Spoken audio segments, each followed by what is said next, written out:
اور اپنی آخرت کو، اور جب دنیا اور آخرت کا مقابلہ آتا ہے تو دنیا کو اوپر لے آتے ہیں، آخرت کو نیچے کر دیتے ہیں۔ لہٰذا ایسے لوگ حقیقت میں نہ اپنا فائدہ کر رہے ہیں اور نہ کسی اور کا، وہ اللہ اور ایمان والوں کو دھوکہ دیتے ہیں، لیکن حقیقت میں وہ خود دھوکے میں ہیں۔ بعض لوگ ایسے بھی ہیں جو کہتے ہیں کہ ہم اللہ پر اور آخرت کے دن پر ایمان لائے ہیں، حالانکہ در حقیقت وہ مومن نہیں ہیں، وہ اللہ اور ایمان لانے والوں کے ساتھ دھوکہ بازی کر رہے ہیں۔ کس طرح کہ ان کو دکھاتے ہیں کہ ہم بڑے مومن ہیں، حالانکہ حقیقت میں ایمان اندر کچھ بھی نہیں، مگر دراصل وہ خود ہی اپنے آپ کو دھوکے میں ڈالے ہوئے ہیں اور انہیں اس کا شعور نہیں۔ ان کے دلوں میں ایک بیماری ہے، کیا؟ دنیا کی محبت کی، دنیا کی کامیابیوں کی خواہش کی، جسے اللہ نے اور زیادہ بڑھا دیا۔ اور جو جھوٹ وہ بولتے ہیں کہ ہم ایمان رکھتے ہیں اور ہم بھی مسلمان ہیں اور ہم بھی اللہ کو مانتے ہیں اور ہم بھی آخرت کی فکر کرتے ہیں، حالانکہ عمل میں کہیں نظر نہیں آتا، تو جو جھوٹ وہ بولتے ہیں اس کی پاداش میں ان کے لیے دردناک سزا ہے۔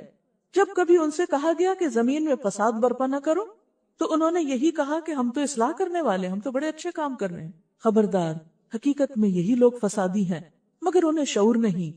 اور جب ان سے کہا گیا کہ جس طرح دوسرے لوگ ایمان لائے ہیں اسی طرح تم بھی ایمان لاؤ، تو انہوں نے یہی جواب دیا، کیا ہم بے وقوفوں کی طرح ایمان لائیں؟ آخرت کے لیے کام کرنے والے ان کو بے وقوف نظر آتے ہیں، اور عقل مند کون؟ جو چند دن کے فائدوں کے لیے کام کریں۔ خبردار، حقیقت میں تو یہ خود بے وقوف ہیں، مگر یہ جانتے نہیں ہیں۔ جب یہ اہل ایمان سے ملتے ہیں تو کہتے ہیں کہ ہم ایمان لائے ہیں، اور جب علیحدگی میں اپنے شیطانوں سے ملتے ہیں تو کہتے ہیں کہ اصل میں تو ہم تمہارے ساتھ ہیں، جیسا دیس ویسا بھیج، جس کے پاس گئے اسی کے بن گئے، ہر ایک کو خوش رکھنے کی کوشش کرتے ہیں۔ اور ان لوگوں سے تو ہم محض مذاق کر رہے ہیں، یعنی ایمان والوں کو تو ہم پھول بناتے ہیں۔ اللہ ان سے مذاق کر رہا ہے اور ان کی رسی دراز کیے جا رہا ہے، یعنی ان کو ڈھیل دے رہا ہے دنیا میں کہ یہ فساد کر رہے ہیں، خرابیاں کرتے ہیں، جھوٹ بولتے ہیں، سب غلط کام کرتے ہیں، اور پھر بھی کامیاب ہوتے چلے جاتے ہیں، کیونکہ وہ سمجھتے ہیں کہ کامیابی صرف دنیا کی کامیابی ہے، حالانکہ وہ دھوکے میں ہیں۔ ان کی تیار کی ہوئی یہ ساری عمارتیں بہت جلد زمین بوس ہونے والی ہیں، اور یہ اپنی سرکشی میں اندھوں کی طرح بھٹکتے چلے جا رہے ہیں، کیونکہ جب ان کی پکڑ نہیں ہوتی تو وہ سمجھتے ہیں کہ کچھ بھی فرق نہیں پڑتا۔ یہ وہ لوگ ہیں جنہوں نے ہدایت کے بدلے گمراہی خرید لی، یعنی گمراہی کو ترجیح دیتے ہیں، مگر یہ سودا، یہ تجارت، یہ بزنس ان کے لیے نفع بخش نہیں، فائدہ نہ ہوگا، پروفیٹیبل نہیں، اور یہ ہرگز صحیح راستے پر نہیں۔ ان کی مثال ایسی ہے جیسے ایک شخص نے آگ روشن کی، اور جب اس نے سارے ماحول کو روشن کر دیا تو اللہ نے ان کا نور بصارت یعنی ان کی روشنی سلب کر لی، لے لی، اور انہیں اس حال پہ چھوڑ دیا کہ تاریکیوں میں انہیں کچھ نظر نہیں آتا۔ یہ بہرے ہیں، گنگے ہیں، اندھے ہیں، یہ اب نہیں پلٹیں گے، سنتے ہی کچھ نہیں، کان تو ہیں سنتے نہیں کیونکہ دل نہیں کھلا، آنکھیں ہیں دیکھتے نہیں حق کو کیونکہ دل اندھے ہیں، گنگے ہیں بولتے نہیں، سچ بات منہ سے نہیں نکلتی، اب یہ واپس نہیں پلٹیں گے۔ تو گویا وہ لوگ جن کے دلوں کے اندر دنیا کی محبت ہو اور دنیا کے لالچ اور خواہشات نے ان کو اندھا کر رکھا ہو، پھر ان کو حق نظر نہیں آتا، ان کو دلائل سمجھ نہیں آتے، اور حق کی طرف ان کا دل مائل نہیں ہوتا۔ اور یہ کیوں ہوتا ہے؟ یہ اس وقت ہوتا ہے جب انسان اللہ کو پیچھے کر دے اور دنیا کو آگے لے آئے، حالانکہ اللہ نے ہم کو پیدا کیا، اللہ نے ہاتھ پاؤں دیے، اللہ نے رزق دیا، ساری نعمتیں اس نے بنائی، یہ آسمان اس نے بنایا، یہ زمین اس نے پھیلائی، اور اس کو چھوڑ کر انسان مخلوق کے پیچھے دوڑے، اس کو چھوڑ کر انسان مخلوق سے امپریس ہو، متاثر ہو اور اس کے آگے جھکے، تو پھر ایسے لوگوں کے لیے کامیابی کہاں سے ہو سکتی ہے؟ یا پھر ان کی مثال یوں سمجھو کہ آسمان سے زور کی بارش ہو رہی ہے، یعنی اسلام کی تعلیمات آ رہی ہیں، وحی اتر رہی ہے، اور اس کے ساتھ اندھیری گھٹا اور کڑک اور چمک بھی ہے، کیونکہ اللہ تعالیٰ کے احکامات میں بعض مشکل مقامات بھی آتے ہیں۔ یہ بجلی کے کڑاکے سن کر یعنی سخت احکامات سن کر اپنی جانوں کے خوف سے کانوں میں انگلیاں ٹھونسے لیتے ہیں، اور اللہ ان منکرین حق کو ہر طرف سے گھیرے میں لیے ہوئے ہیں، یعنی یہ کہیں بھاگ کے نہیں جا سکتے۔ یعنی اب آپ دیکھیے کہ ہمارے پاس کوئی تھرڈ آپشن نہیں، ایک یہ ہے کہ اللہ کے آگے انسان جھک جائے اس کو بڑا سمجھ کر کہ وہ بڑا ہے میں چھوٹا ہوں، جو وہ کہے گا میں وہ مانوں گا۔ دوسرا یہ کہ انسان اپنی عقل کو بڑا سمجھے اور دین کے احکامات کو حقیر سمجھے اور اس لیے ان کا انکار کرے، اور دونوں کا انجام بالکل مختلف ہے۔ ماننے والوں کا انجام اور ہے، نہ ماننے والوں کا اور ہے۔ اب اگر انسان سمجھے کہ وہ نہ مان کر کہیں بھاگ نکلے گا تو بھاگے، اس زمین سے کہیں بھاگ کر جائے، اس آسمان سے کہیں باہر نکل کے جائے، کہاں جا سکتے ہیں ہم؟ سوچئے، بھاگیے بھاگیے بھاگیے، میں اللہ کی بات نہیں سننا چاہتی، میں اللہ کی بات نہیں ماننا چاہتی، اچھا نہ مانے نہ سنے، نہ پڑھے، نہ عمل کرے، کچھ نہیں کرے، چلیے پھر نکلے کہیں، چھڑائے اپنا پیچھا، جائیں کہیں، ہے کوئی جگہ، ہے کوئی پناہ دینے والا اللہ سے؟ کوئی بھی تو نہیں، کہاں جائیں گے؟ واپسی بھی اسی کی طرف ہے، کیونکہ آئے جو وہیں سے ہیں، اسی نے پیدا کیا، اسی کی طرف سمیٹے جائیں گے، اس سے بھاگ نہیں سکتے۔ لہٰذا ہماری کامیابی اس میں ہے کہ ہم اللہ کو بڑا مان لیں، اس پر ایمان لے آئیں اور اس کے آگے جھک جائیں اور اس کے احکامات کو ہر چیز سے زیادہ اہمیت دیں اپنی زندگی میں۔ چمک سے ان کی حالت یہ ہو رہی ہے کہ گویا ان قریب بجلی ان کی بصارت یعنی آنکھیں اچک لے جائے گی۔ اندھیرے میں تیز بجلی چمکتی ہے تو یوں لگتا ہے جیسے آنکھیں اندھی ہو جائیں گی، یعنی اسلام کی روشنی کو یہ برداشت نہیں کر سکتے۔ جب ذرا کچھ انہیں روشنی محسوس ہوتی ہے تو اس میں کچھ دور چل لیتے ہیں، اور جب ان پر اندھیرا چھا جاتا ہے یعنی مشکل وقت آتا ہے، دین پر عمل کرنا مشکل لگتا ہے، تو کھڑے ہو جاتے ہیں۔ اللہ چاہتا تو ان کی سماعت اور بصارت بالکل ہی ختم کر دیتا، یقیناً وہ ہر چیز پر پوری قدرت رکھتا ہے۔ پھر فرمایا یا ایھا الناس اعبدوا ربکم، اے لوگو اپنے رب کی عبادت کرو۔ کیوں؟ اس کی کیوں عبادت کرے؟ اس لیے کہ الذی خلقکم، اسی نے تو تم کو پیدا کیا ہے، اور صرف تم کو نہیں، والذین من قبلکم، اور ان کو بھی پیدا کیا ہے جو تم سے پہلے گزرے ہیں، وہ تمام انسانوں کا خالق ہے۔ اور کیوں عبادت کرو؟ کیا تمہاری عبادت کا اللہ کو کچھ فائدہ ہوگا؟ ہرگز بھی نہیں، اس کا فائدہ تو تمہیں کو ہوگا۔ لعلکم تتقون، تاکہ تم بچ جاؤ، تاکہ تمہارے اندر تقوی پیدا ہو جائے۔ کس چیز سے بچ جاؤ؟ دنیا میں بھی ناکامی سے اور آخرت میں بھی ناکامی سے، دنیا میں غلط راستوں پر جانے اور بھٹکنے سے، اور آخرت میں برے انجام سے۔ اللہ کی عبادت کیوں کرنا ہے؟ تاکہ نقصان سے بچ سکیں، ناکامی سے بچ سکیں۔ کون ہے اللہ؟ الذی جعل لکم الارض فراشا والسماء بناء وانزل من السماء ماء، وہی تو ہے جس نے تمہارے لیے زمین کا فرش بچھایا، آسمان کی چھت بنائی، اوپر سے پانی برسایا، اور اس کے ذریعے سے ہر طرح کی پیداوار نکال کر تمہارے لیے رزق بہم پہنچایا۔ وہی تو ہے جس کا دیا ہوا تم کھاتے ہو۔ اگر وہ بارش روک لے تو کون تمہارے پودے اگائے، کون تمہاری فصلیں اگائے؟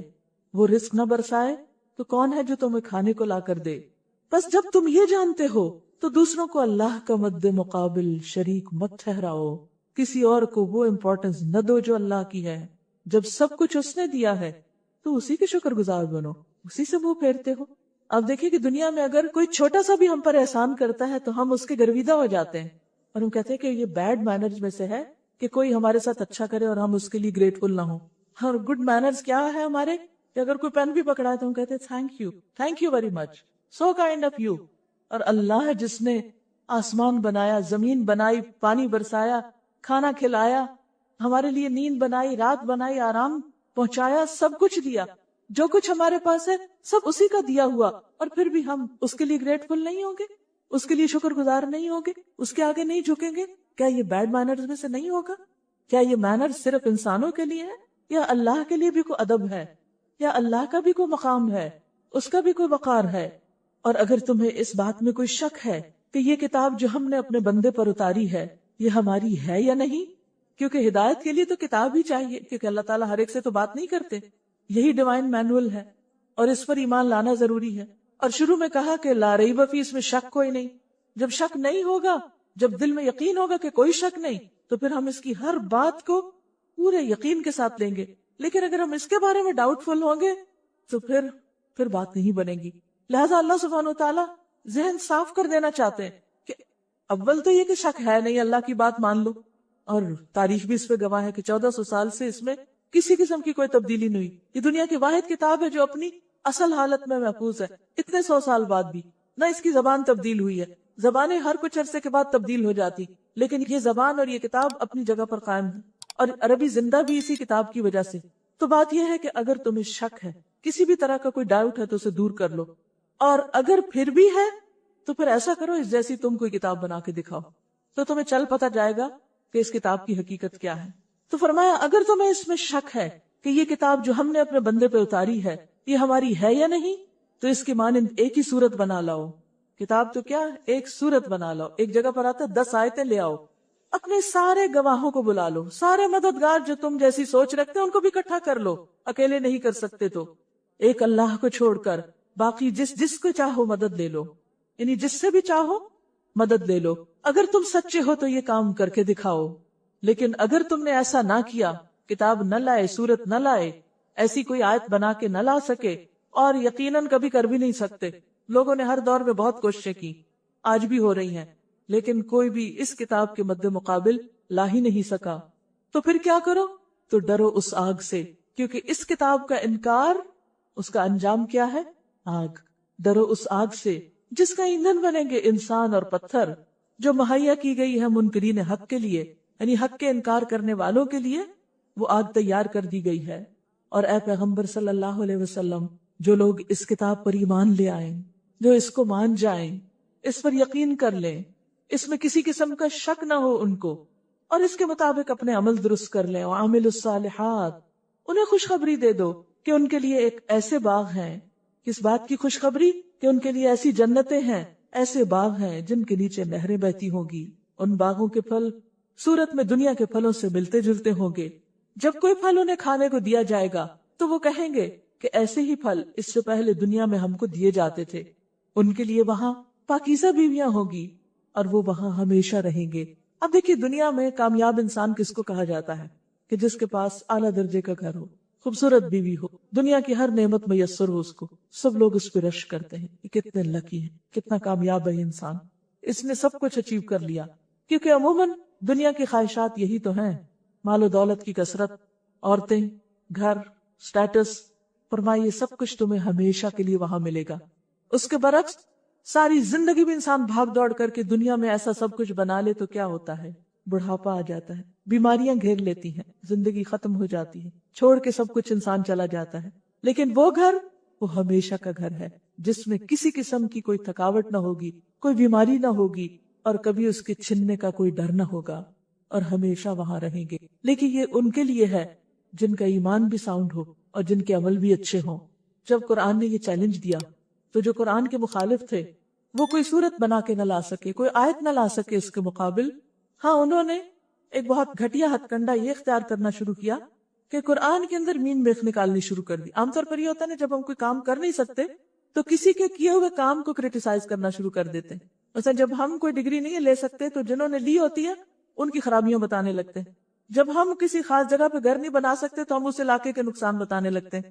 تو اسی طرح جب یہ لوگ آیت نہیں لا سکے اس طرح کی تو کہنے لگے کہ ہاں دیکھو کیا بڑی کتاب ہے، اس میں تو مکھی مچھر کی باتیں بھی ہیں. تو اللہ سبحانہ وتعالیٰ فرماتے ہیں ہاں، اللہ اس سے ہرگز نہیں شرماتا کہ مچھر یا اس سے بھی حقیر تر کسی چیز کی مثال بیان کرے. جو لوگ حق بات کو قبول کرنے والے ہیں وہ انہی تمثیلوں کو دیکھ کر جان لیتے ہیں کہ یہ حق ہے. یعنی جن کو حق کی تلاش ہوتی ہے وہ ان مثالوں پہ بھی غور کر کے بہت کچھ پا لیتے ہیں جو ان کے رب ہی کی طرف سے آیا ہے. اور جو ماننے والے نہیں ہیں وہ انہیں سن کر کہنے لگتے ہیں کہ ایسی مثالوں سے اللہ کو کیا سروکار. اس طرح اللہ ایک ہی بات سے بہت سے لوگوں کو گمراہی میں مبتلا کر دیتا ہے اور بہت سو کو راہ راست دکھا دیتا ہے. تو فرق کیا ہے؟ فرق اپنے اندر ہے. کتاب ایک ہی ہے، اسی کتاب کو پڑھ کر لوگوں کی زندگیاں بدل جاتی ہیں، اور اسی کتاب کو پڑھ کر بہت سے لوگ کھائیوں میں جا گرتے ہیں اور بھٹک جاتے ہیں. ڈپینڈ کرتا ہے کہ لینے والا کون ہے. It all depends upon you کہ آپ اس سے کتنا فائدہ اٹھاتے ہیں. اور وہ گمراہی میں ان کو مبتلا کرتا ہے جو فاسق ہے، نافرمان ہے، جو اللہ کی اطاعت نہیں کرنا چاہتے، اللہ کے عہد کو مضبوط باندھ لینے کے بعد توڑ دیتے ہیں، وعدے کرتے ہیں اور توڑتے ہیں.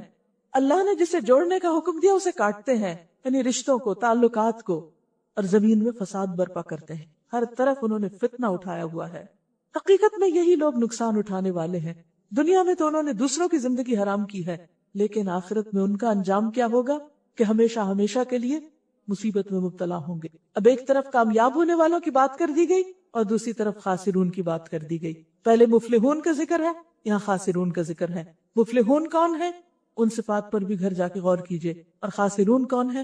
ان کو بھی ذہن میں لائیے. اور خاسرون میں خاص طور پر وہ لوگ جو اللہ سے کیے ہوئے وعدے توڑ، خواہ ڈائریکٹ اللہ سے کوئی عہد کیا ہو قسم کھا کے یا منت مان کے، یا پھر اللہ کا نام لے کر لوگوں سے کوئی کانٹریکٹ کیا ہو، لوگوں کے ساتھ کوئی عہد کیا ہو. اور اسی طرح جن رشتوں اور تعلقات کو جوڑنا چاہیے ان کو وہ جوڑتے نہیں، ان کو وہ کاٹ دیتے ہیں. اور خاص طور پر اس میں خون کے رشتے، تعلقات. پھر فرمایا کیف تکفرون باللہ، کیف تکفرون باللہ وکنتم امواتا، تم اللہ کا انکار کیسے کر سکتے ہو، کیسے نہیں مانتے اس کو، اپنے وجود پہ تو غور کرو، تم کچھ نہ تھے، تم مردہ تھے، فاحیاکم، پھر اس نے تمہیں زندگی بخشی، ثم یمیتکم، پھر وہ تم کو موت دے گا، اور جب موت آئے گی کوئی اس کو روک نہ سکے گا۔ روک سکتے؟ فرعون روک سکا اپنے مرنے کو؟ قارون روک سکا؟ کوئی بھی نہیں روک سکتا۔ یہاں اللہ کی طاقت سامنے آتی ہے اور ہماری کمزوری۔ کیف تکفرون باللہ وکنتم امواتا فاحیاکم، اپنی حقیقت پہ غور کریں، ہم کچھ نہ تھے، اب زندہ ہیں، پھر مر جائیں گے اور پھر دوبارہ اٹھائے جائیں گے۔ ثم یحییکم، پھر وہ تم کو زندگی دے گا۔ ثم الیہ ترجعون، پھر تم سب اسی کی طرف لوٹائے جاؤ گے۔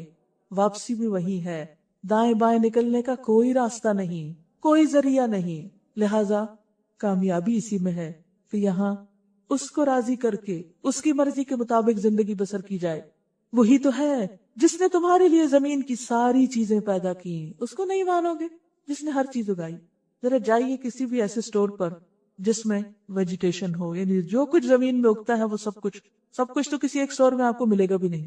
مثلا آپ بلک بار پہ چلے جائیے اور جا کے صرف اس نظر دیکھیے اللہ نے کیا پیدا کیا۔ میں جب کبھی کسی فوڈ سٹور پہ جاتی ہوں یا کسی ایسی جگہ پر، تو ضرورت کی چیز تو جو ہوتی ہے میں ہر ایک چیز کا سائز، اس کی شکل، اس کی شیپ دیکھتی ہوں، یہ بھی اللہ نے پیدا کی، یہ بھی اللہ نے پیدا کی۔ صرف اگر آپ رائس کی لائن میں چلے گئے نا، کتنی ورائٹی ہے، کتنی شکلیں، اگر آپ لا کے کسی پورے کمرے میں پھیلا دے چیزیں تو بھی آپ اندازہ نہیں کر سکتے۔ پھر ہر علاقے کی پیداوار مختلف ہے، اتنی ورائٹی، اور ہر چیز کی الگ خوشبو، اس کے الگ فائدے، ذائقے۔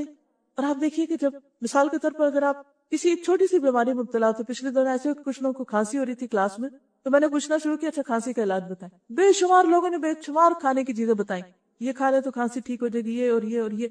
تو میں اس وقت حیران ہوگی کہ اللہ نے صرف ایک مرض کے لیے اتنی ساری چیزیں پیدا کر۔ یہ ہماری جہالت ہے، لا علمی ہے کہ ہمیں پتہ نہیں، ہم آنکھیں نہیں کھولتے، ہم غور نہیں کرتے۔ ہم اگر اپنے بچوں کو بازار لے کے بھی جاتے ہیں تو کیا کرتے ہیں؟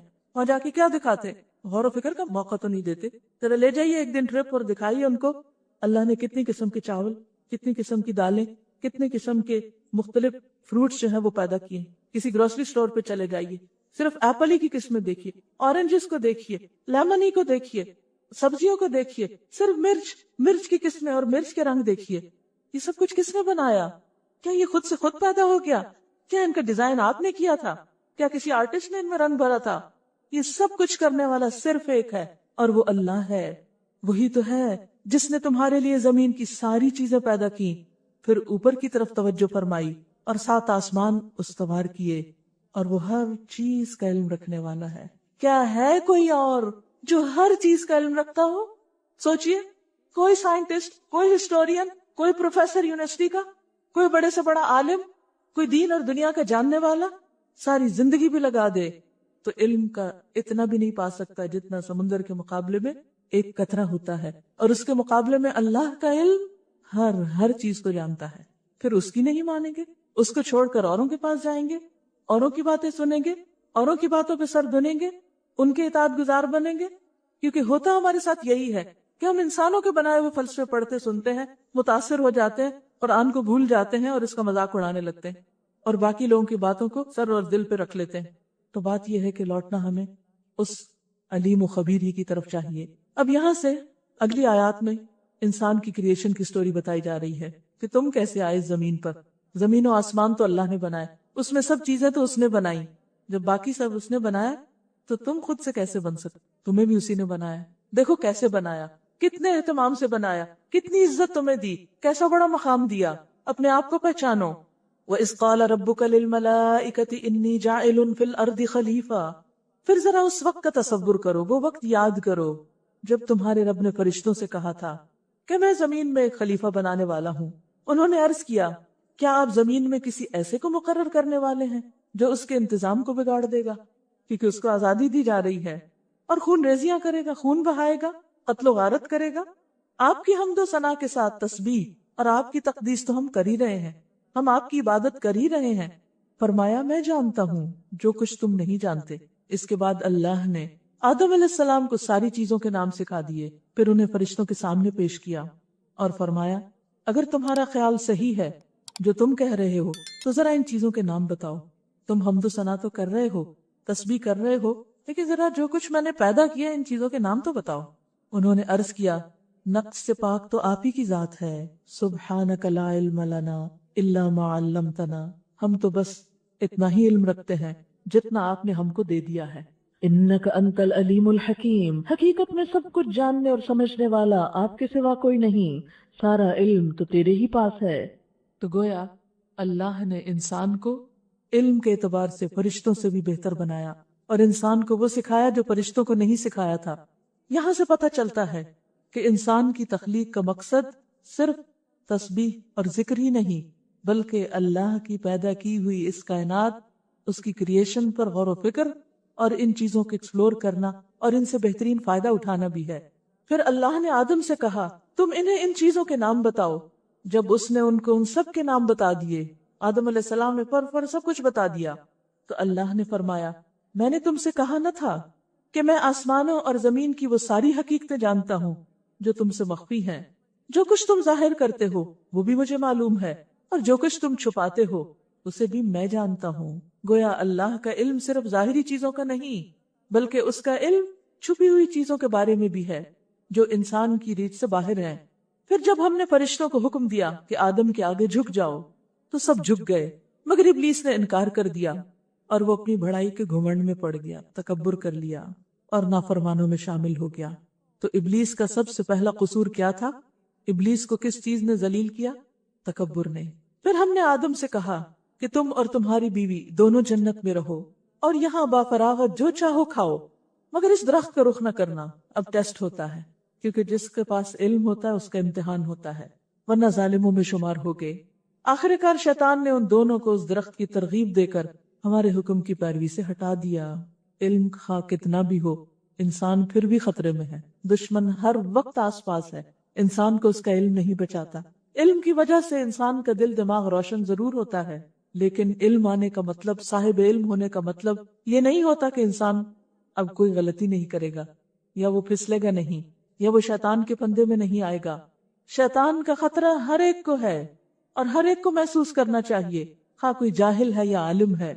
اور شیطان نے آہستہ آہستہ وسوسے ڈال کر صاحب علم آدم کو اس امتحان میں کامیاب ہونے سے روک دیا، وہ ان کے لیے آزمائش بن گیا اور انہیں جنت سے نکلوا دیا اور انہیں اس حالت سے نکلوا کر چھوڑا جس میں وہ تھے۔ ہم نے حکم دیا کہ اب تم سب یہاں سے اتر جاؤ، تم ایک دوسرے کے دشمن ہو، یعنی انسان کا دشمن شیطان اور شیطان کا دشمن انسان، یا پھر انسان انسان کا دشمن، انسان انسان کے لیے آزمائش، انسان انسان کے لیے فتنہ۔ اور یہ ایک بہت بڑی حقیقت ہے کہ دنیا میں آنے کے ساتھ ہی ہر دور میں ہر ایک کا ہر جگہ امتحان ہے، علم والوں کا بھی امتحان ہے اور بے علم والوں کا بھی امتحان ہے۔ ہم نے حکم دیا کہ اب تم سب یہاں سے اتر جاؤ، تم ایک دوسرے کے دشمن ہو اور تمہیں ایک خاص وقت تک زمین میں ٹھہرنا ہے اور وہیں زندگی بسر کرنا ہے۔ اب انسان زمین پر آ گیا۔ اس وقت آدم نے اپنے رب سے چند کلمات سیکھ کر توبہ کی، جس کو اس کے رب نے قبول کر لیا، کیونکہ وہ بڑا معاف کرنے والا اور رحم فرمانے والا ہے۔ تو اس سے پتہ یہ چلتا ہے کہ غلطی تو ہوگی، لیکن مرنے تک توبہ کا دروازہ بھی کھلا ہے۔ جتنی بھی بڑی غلطی ہو جائے، انسان جب بھی پلٹ آئے اللہ کو تواب الرحیم پائے گا۔ ہم نے کہا تم سب یہاں سے اتر جاؤ، پھر جو میری طرف سے کوئی ہدایت تمہارے پاس پہنچے، جو میری ہدایت کی پیروی کریں گے ان کے لیے خوف اور رنج نہ ہوگا۔ تو گویا ایک طرف انسان ہے، دوسری طرف شیطان ہے، اور انسانوں اور شیطان سے پہلے فرشتے اللہ کی عبادت کرتے ہیں، نورانی مخلوق ہے، کبھی ان سے کوئی غلطی نہیں ہوئی۔ شیطان نے انسان کی ضد میں آ کے اللہ کی نافرمانی کی اور اب وہ اسی پہ پکا ہو گیا۔ وہ کوئی اچھا کام نہیں کرتا اور وہ شر کا مجموعہ ہے، خود بھی شریر ہے اور دوسروں کو بھی شر پہ اکساتا ہے۔ ان دو کے بیچ میں انسان ہے جس کے اندر اللہ نے شر اور خیر دونوں ڈال دیا۔ فَأَلْهَمَهَا فُجُورَهَا وَتَقْوَاهَا۔ انسان کے اندر دونوں قوتیں ہیں، وہ چاہے تو خیر کی قوت کو نشو نما دے اور چاہے تو شر کی طرف لڑک جائے۔ انسان کے ساتھ فرشتہ بھی ہے اور ہر انسان کے ساتھ شیطان بھی ہے۔ اب یہ آپ کی چوائس ہے کہ آپ کس کو دوست بناتے ہیں، یہ آپ کی چوائس ہے کہ آپ کس کی طرف جاتے ہیں، آپ کس کی مدد چاہتے ہیں۔ اگر آپ اچھے کام کریں گے تو تو اللہ فرشتوں سے مدد کرائے گا، اور اگر آپ غلط کام کریں گے، غلط راستے پر جائیں گے، تو شیطان آپ کو اپنے ساتھ لے گرے گا۔ یہاں ہم سب کو فیصلہ کرنا ہے کہ ہمیں دائیں ہاتھ جانا ہے یا بائیں ہاتھ جانا ہے، ہمیں فرشتوں کی دوستی چاہیے یا شیطانوں کی کمپنی چاہیے، ہمیں اپنے لیے کیا چاہیے۔ شیطان اکڑ گیا تھا، فرشتوں نے سبحانک لا علم لنا کہا تھا، شیطان نے تکبر کیا تھا، لیکن فرشتوں نے اطاعت کی تھی۔ اب انسان کے لیے کیا بہتر ہے کہ وہ اپنے رب کی اطاعت کرے اور فرما برداری کرے، اور اللہ نے بھی وعدہ کر لیا کہ اگر تم میری ہدایت کی پیروی کرو گے تو پھر تمہیں میں ہر خوف اور غم سے آزاد کر دوں گا۔ اور اس کے برعکس جو اس کو قبول کرنے سے انکار کریں اور ہماری آیات کو جھٹلائیں گے، وہ آگ میں جانے والے لوگ ہیں جہاں وہ ہمیشہ رہیں گے۔ واضح طور پر بتا دیا گیا کہ اچھا کرنے کا انجام کیا ہے اور برا کرنے کا انجام کیا۔ اس کے بعد یہاں اگلی آیات میں اللہ سبحانہ وتعالیٰ بنی اسرائیل کا واقعہ بیان کرتے ہیں۔ بنی اسرائیل موسیٰ علیہ السلام کی قوم تھی، اللہ نے ان کو فرعون کی غلامی سے نجات دی، ان کے اندر پیغمبر بھیجے، ہدایت دی، ان پر اپنی دینی اور دنیاوی نعمتوں کا فیضان کر دیا، انہیں چن لیا، انہیں اپنے کام کے لیے چنا، اپنے پیغام کو دنیا میں عام کرنے کے لیے چنا۔ لیکن بنی اسرائیل دنیا کی محبت میں مبتلا ہو کر اپنے اصل مقصد کو فراموش کر بیٹھے۔ بنی اسرائیل سے امامت چھین لی گئی، اور اس کے بعد یہ امامت امت مسلمہ کو عطا کی گئی۔ امت مسلمہ کو اللہ نے چن لیا، کنتم خیر امت کہا۔ لیکن پہلا ذکر بنی اسرائیل کا کیا۔ قرآن ہم پڑھ رہے ہیں مسلمان، لیکن ذکر بنی اسرائیل کا ہے، تاکہ ہم اپنے آپ کو اس آئینے میں دیکھ سکیں کہ کہیں ہم وہ کام تو نہیں کر رہے جو بنی اسرائیل نے کیے۔ تو جہاں بنی اسرائیل کو خطاب ہے وہاں خود کو بھی مخاطب کر لیجئے۔ اللہ سبحانہ وتعالیٰ فرماتے ہیں، یا بنی اسرائیل اذکروا نعمتی التی انعمت علیکم واوفوا بعہدی اوف بعہدکم وایای فرہبون۔ اے بنی اسرائیل، ذرا خیال کرو میری اس نعمت کا جو میں نے تم کو عطا کی تھی، میرے ساتھ تمہارا جو عہد تھا اسے تم پورا کرو، تو میرا جو عہد تمہارے ساتھ تھا اسے میں پورا کروں گا، اور تم مجھ ہی سے ڈرو۔ وَإِيَّايَ فَارْهَبُونَ۔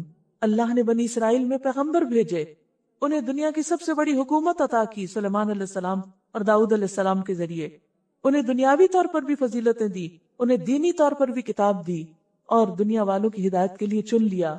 تو اللہ نے فرمایا کہ تم میری نعمتیں یاد کرو، تم اپنا کام کرو، میں اپنا کروں گا۔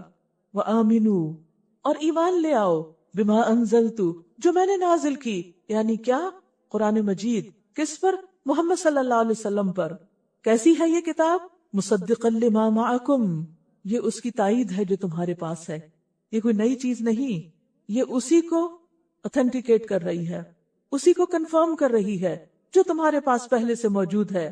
لہٰذا سب سے پہلے تم ہی اس کے منکر نہ بن جاؤ، تم اس کا انکار نہ کرو، تھوڑی قیمت پر میری آیات کو بیچ نہ ڈالو، اور میرے غضب سے بچو۔ باطل کا رنگ چڑھا کر حق کو مشتبہ نہ بناؤ، اور نہ جانتے بوجھتے حق کو چھپانے کی کوشش کرو۔ یہاں حق سے مراد نبی صلی اللہ علیہ وسلم کی نبوت اور آپ کا لایا ہوا پیغام ہے۔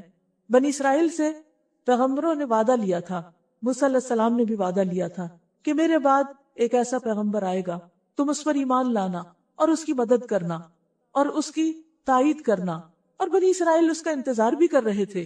لیکن جب محمد الرسول اللہ صلی اللہ علیہ وسلم آ گئے اور انہوں نے ان کو پہچان بھی لیا، تو انہوں نے ان کا ساتھ دینے کی بجائے ان کا انکار کر دیا، صرف اس بنا پر کہ وہ ان کی قوم میں سے نہیں آئے، وہ عربوں میں سے آ گئے، حسد کا شکار ہو گئے، اور وہی کیا جو ابلیس نے کیا تھا کہ حسد کا شکار ہو گیا تھا۔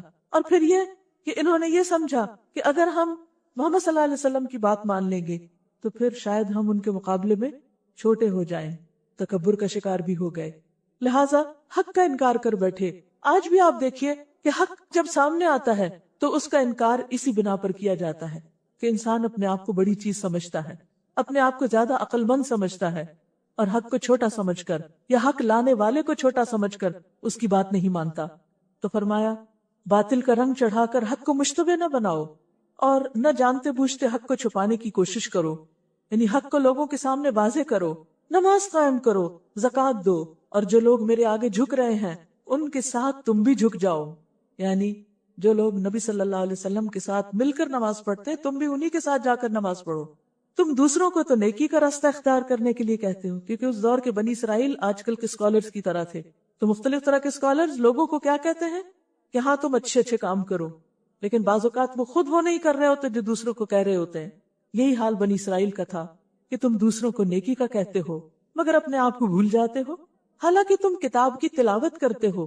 تو اس سے یہ پتا چلتا ہے کہ کتاب کی تلاوت کرنے والوں کو کیا کرنا چاہیے؟ کتاب پر عمل کرنا چاہیے. قرآن اس لیے نہیں پڑھا جاتا کہ صرف اس سے برکت اور فضیلت حاصل ہو، قرآن اس لیے پڑھا جاتا ہے کہ اس پر عمل کیا جائے. افلا تعقلون، کیا تم عقل سے بالکل ہی کام نہیں لیتے کہ جو پڑھتے اور پڑھاتے ہو اس پر خود عمل نہیں کرتے؟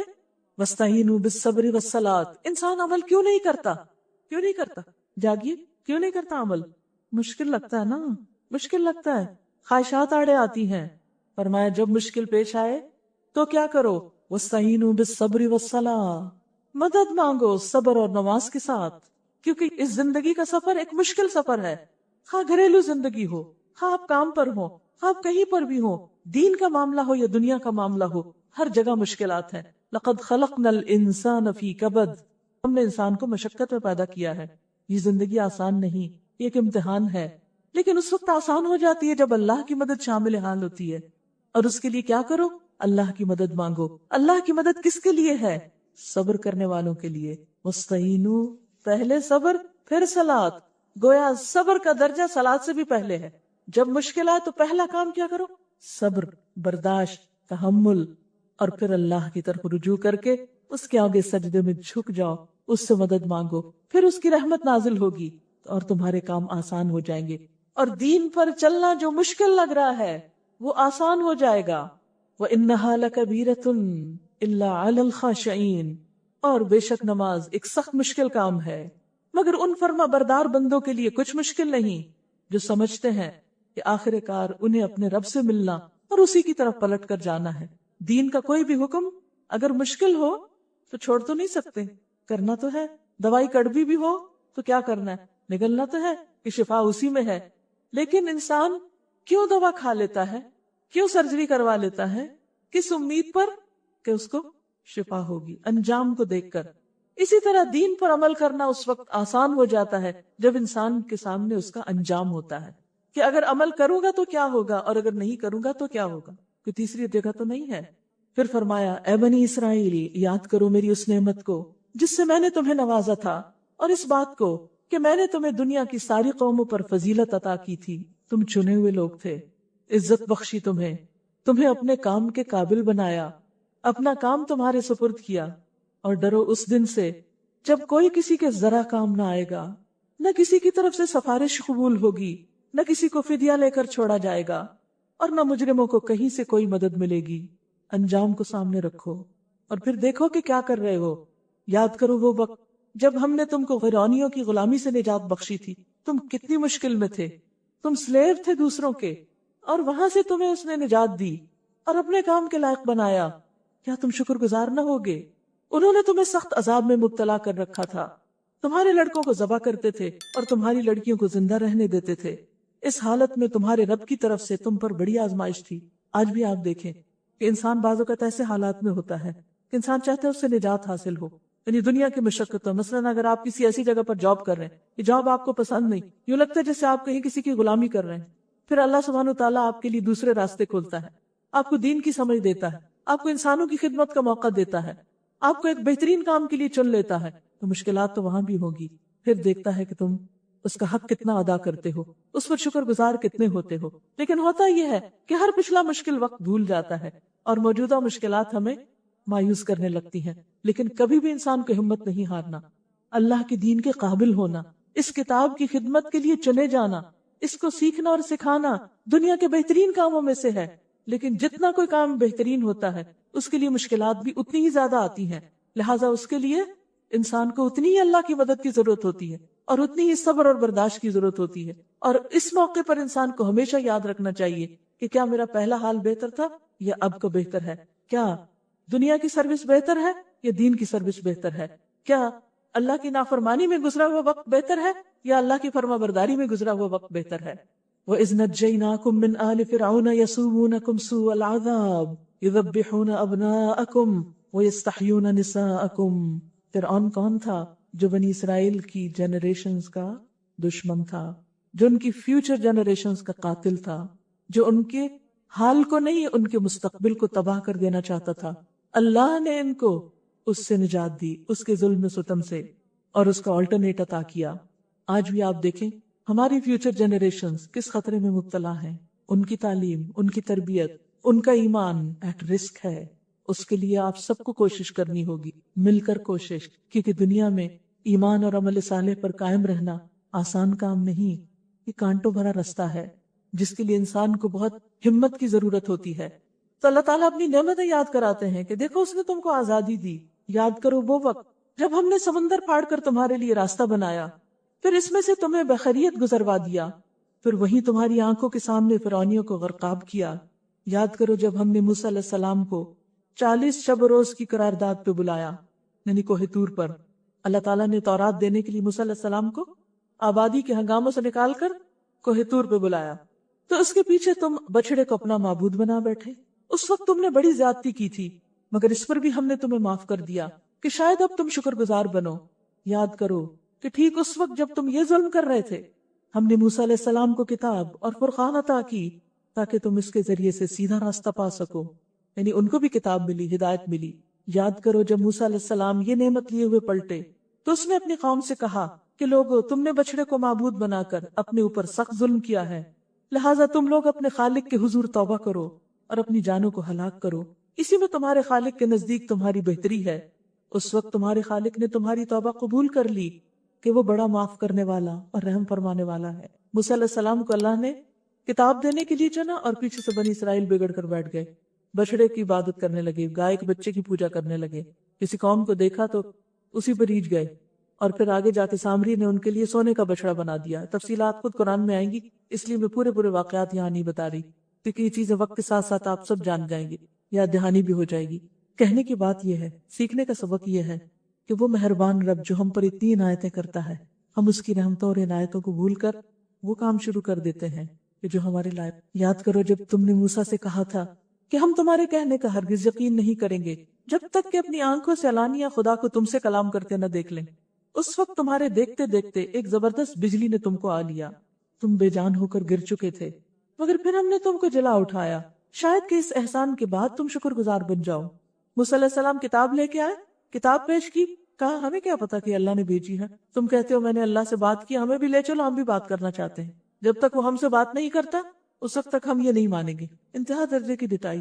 اللہ سبحانہ تعالیٰ نے عام انسانوں سے کبھی بھی بات نہیں کی، وہ پیغمبروں کے ذریعے بات کرتا ہے، پیغمبروں سے کرتا ہے اور پیغمبروں کے ذریعے پیغام پہنچاتا ہے، یا فرشتوں کے ذریعے پیغمبروں تک پیغام پہنچاتا ہے، اور پیغمبر انسانوں اور رب کے درمیان ایک واسطہ بنتے ہیں۔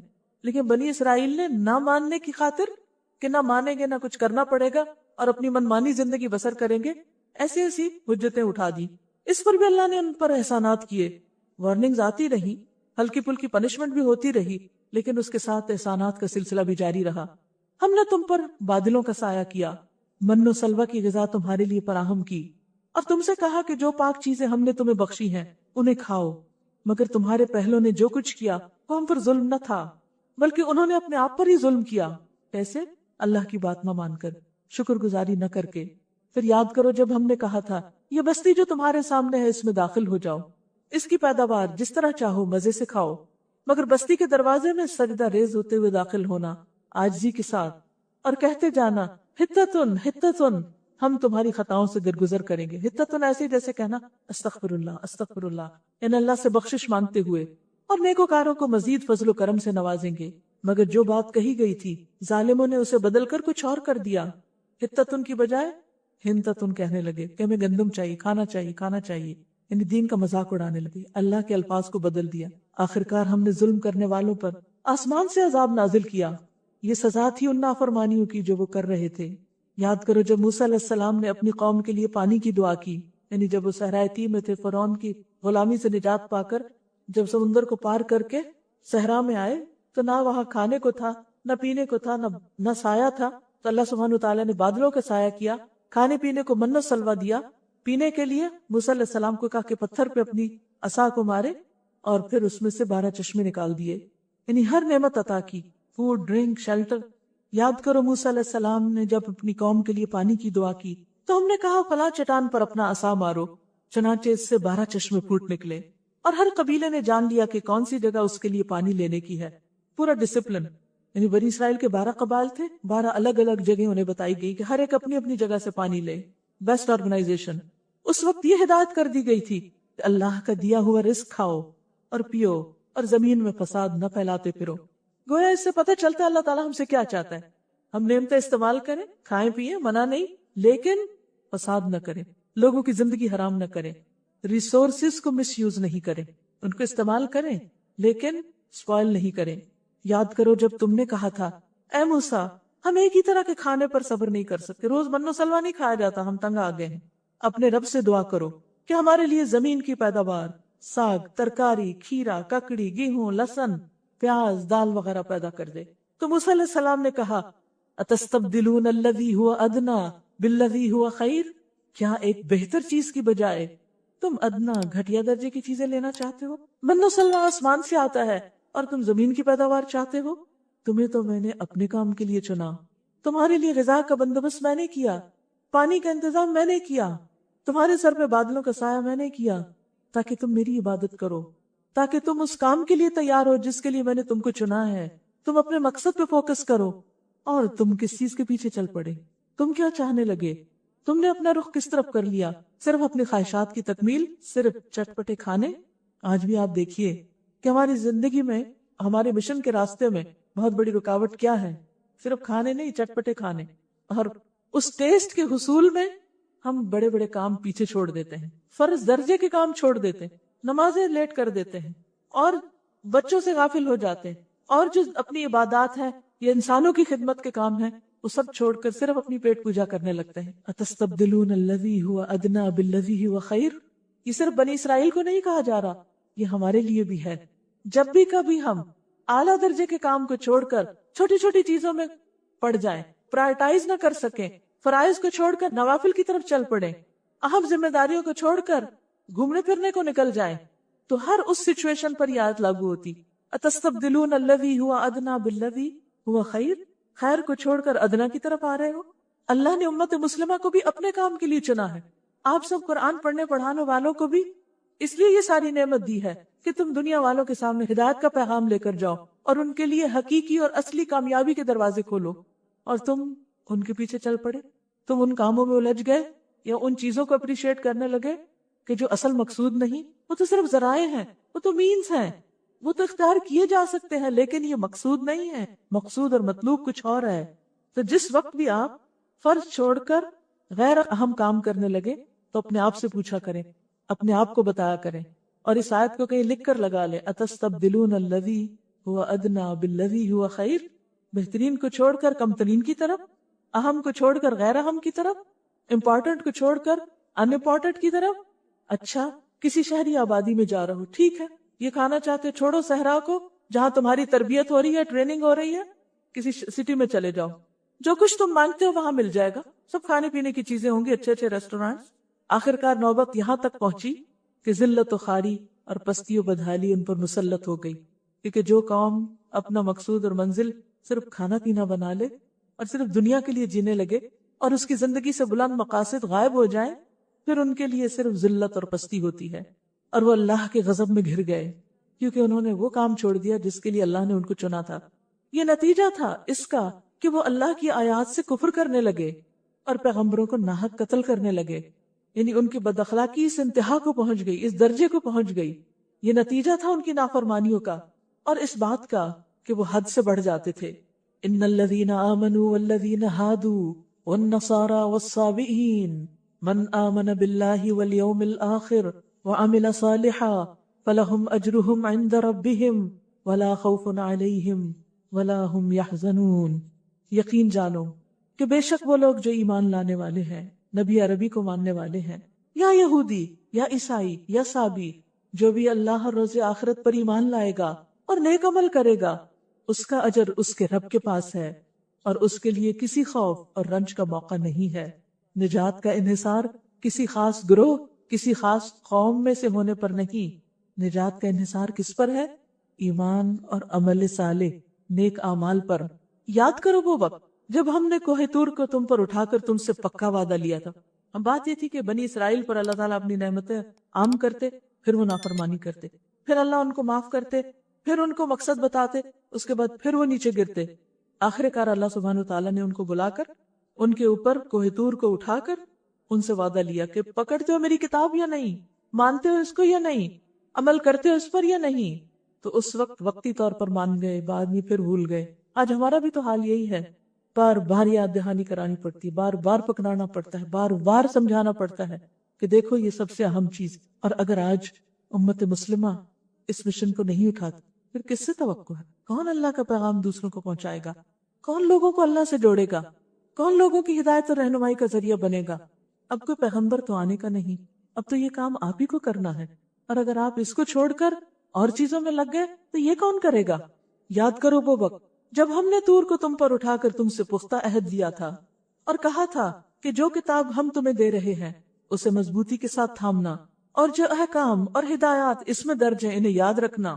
اسی ذریعے سے توقع کی جا سکتی ہے کہ تم تقوی کی روش پر چل سکو گے۔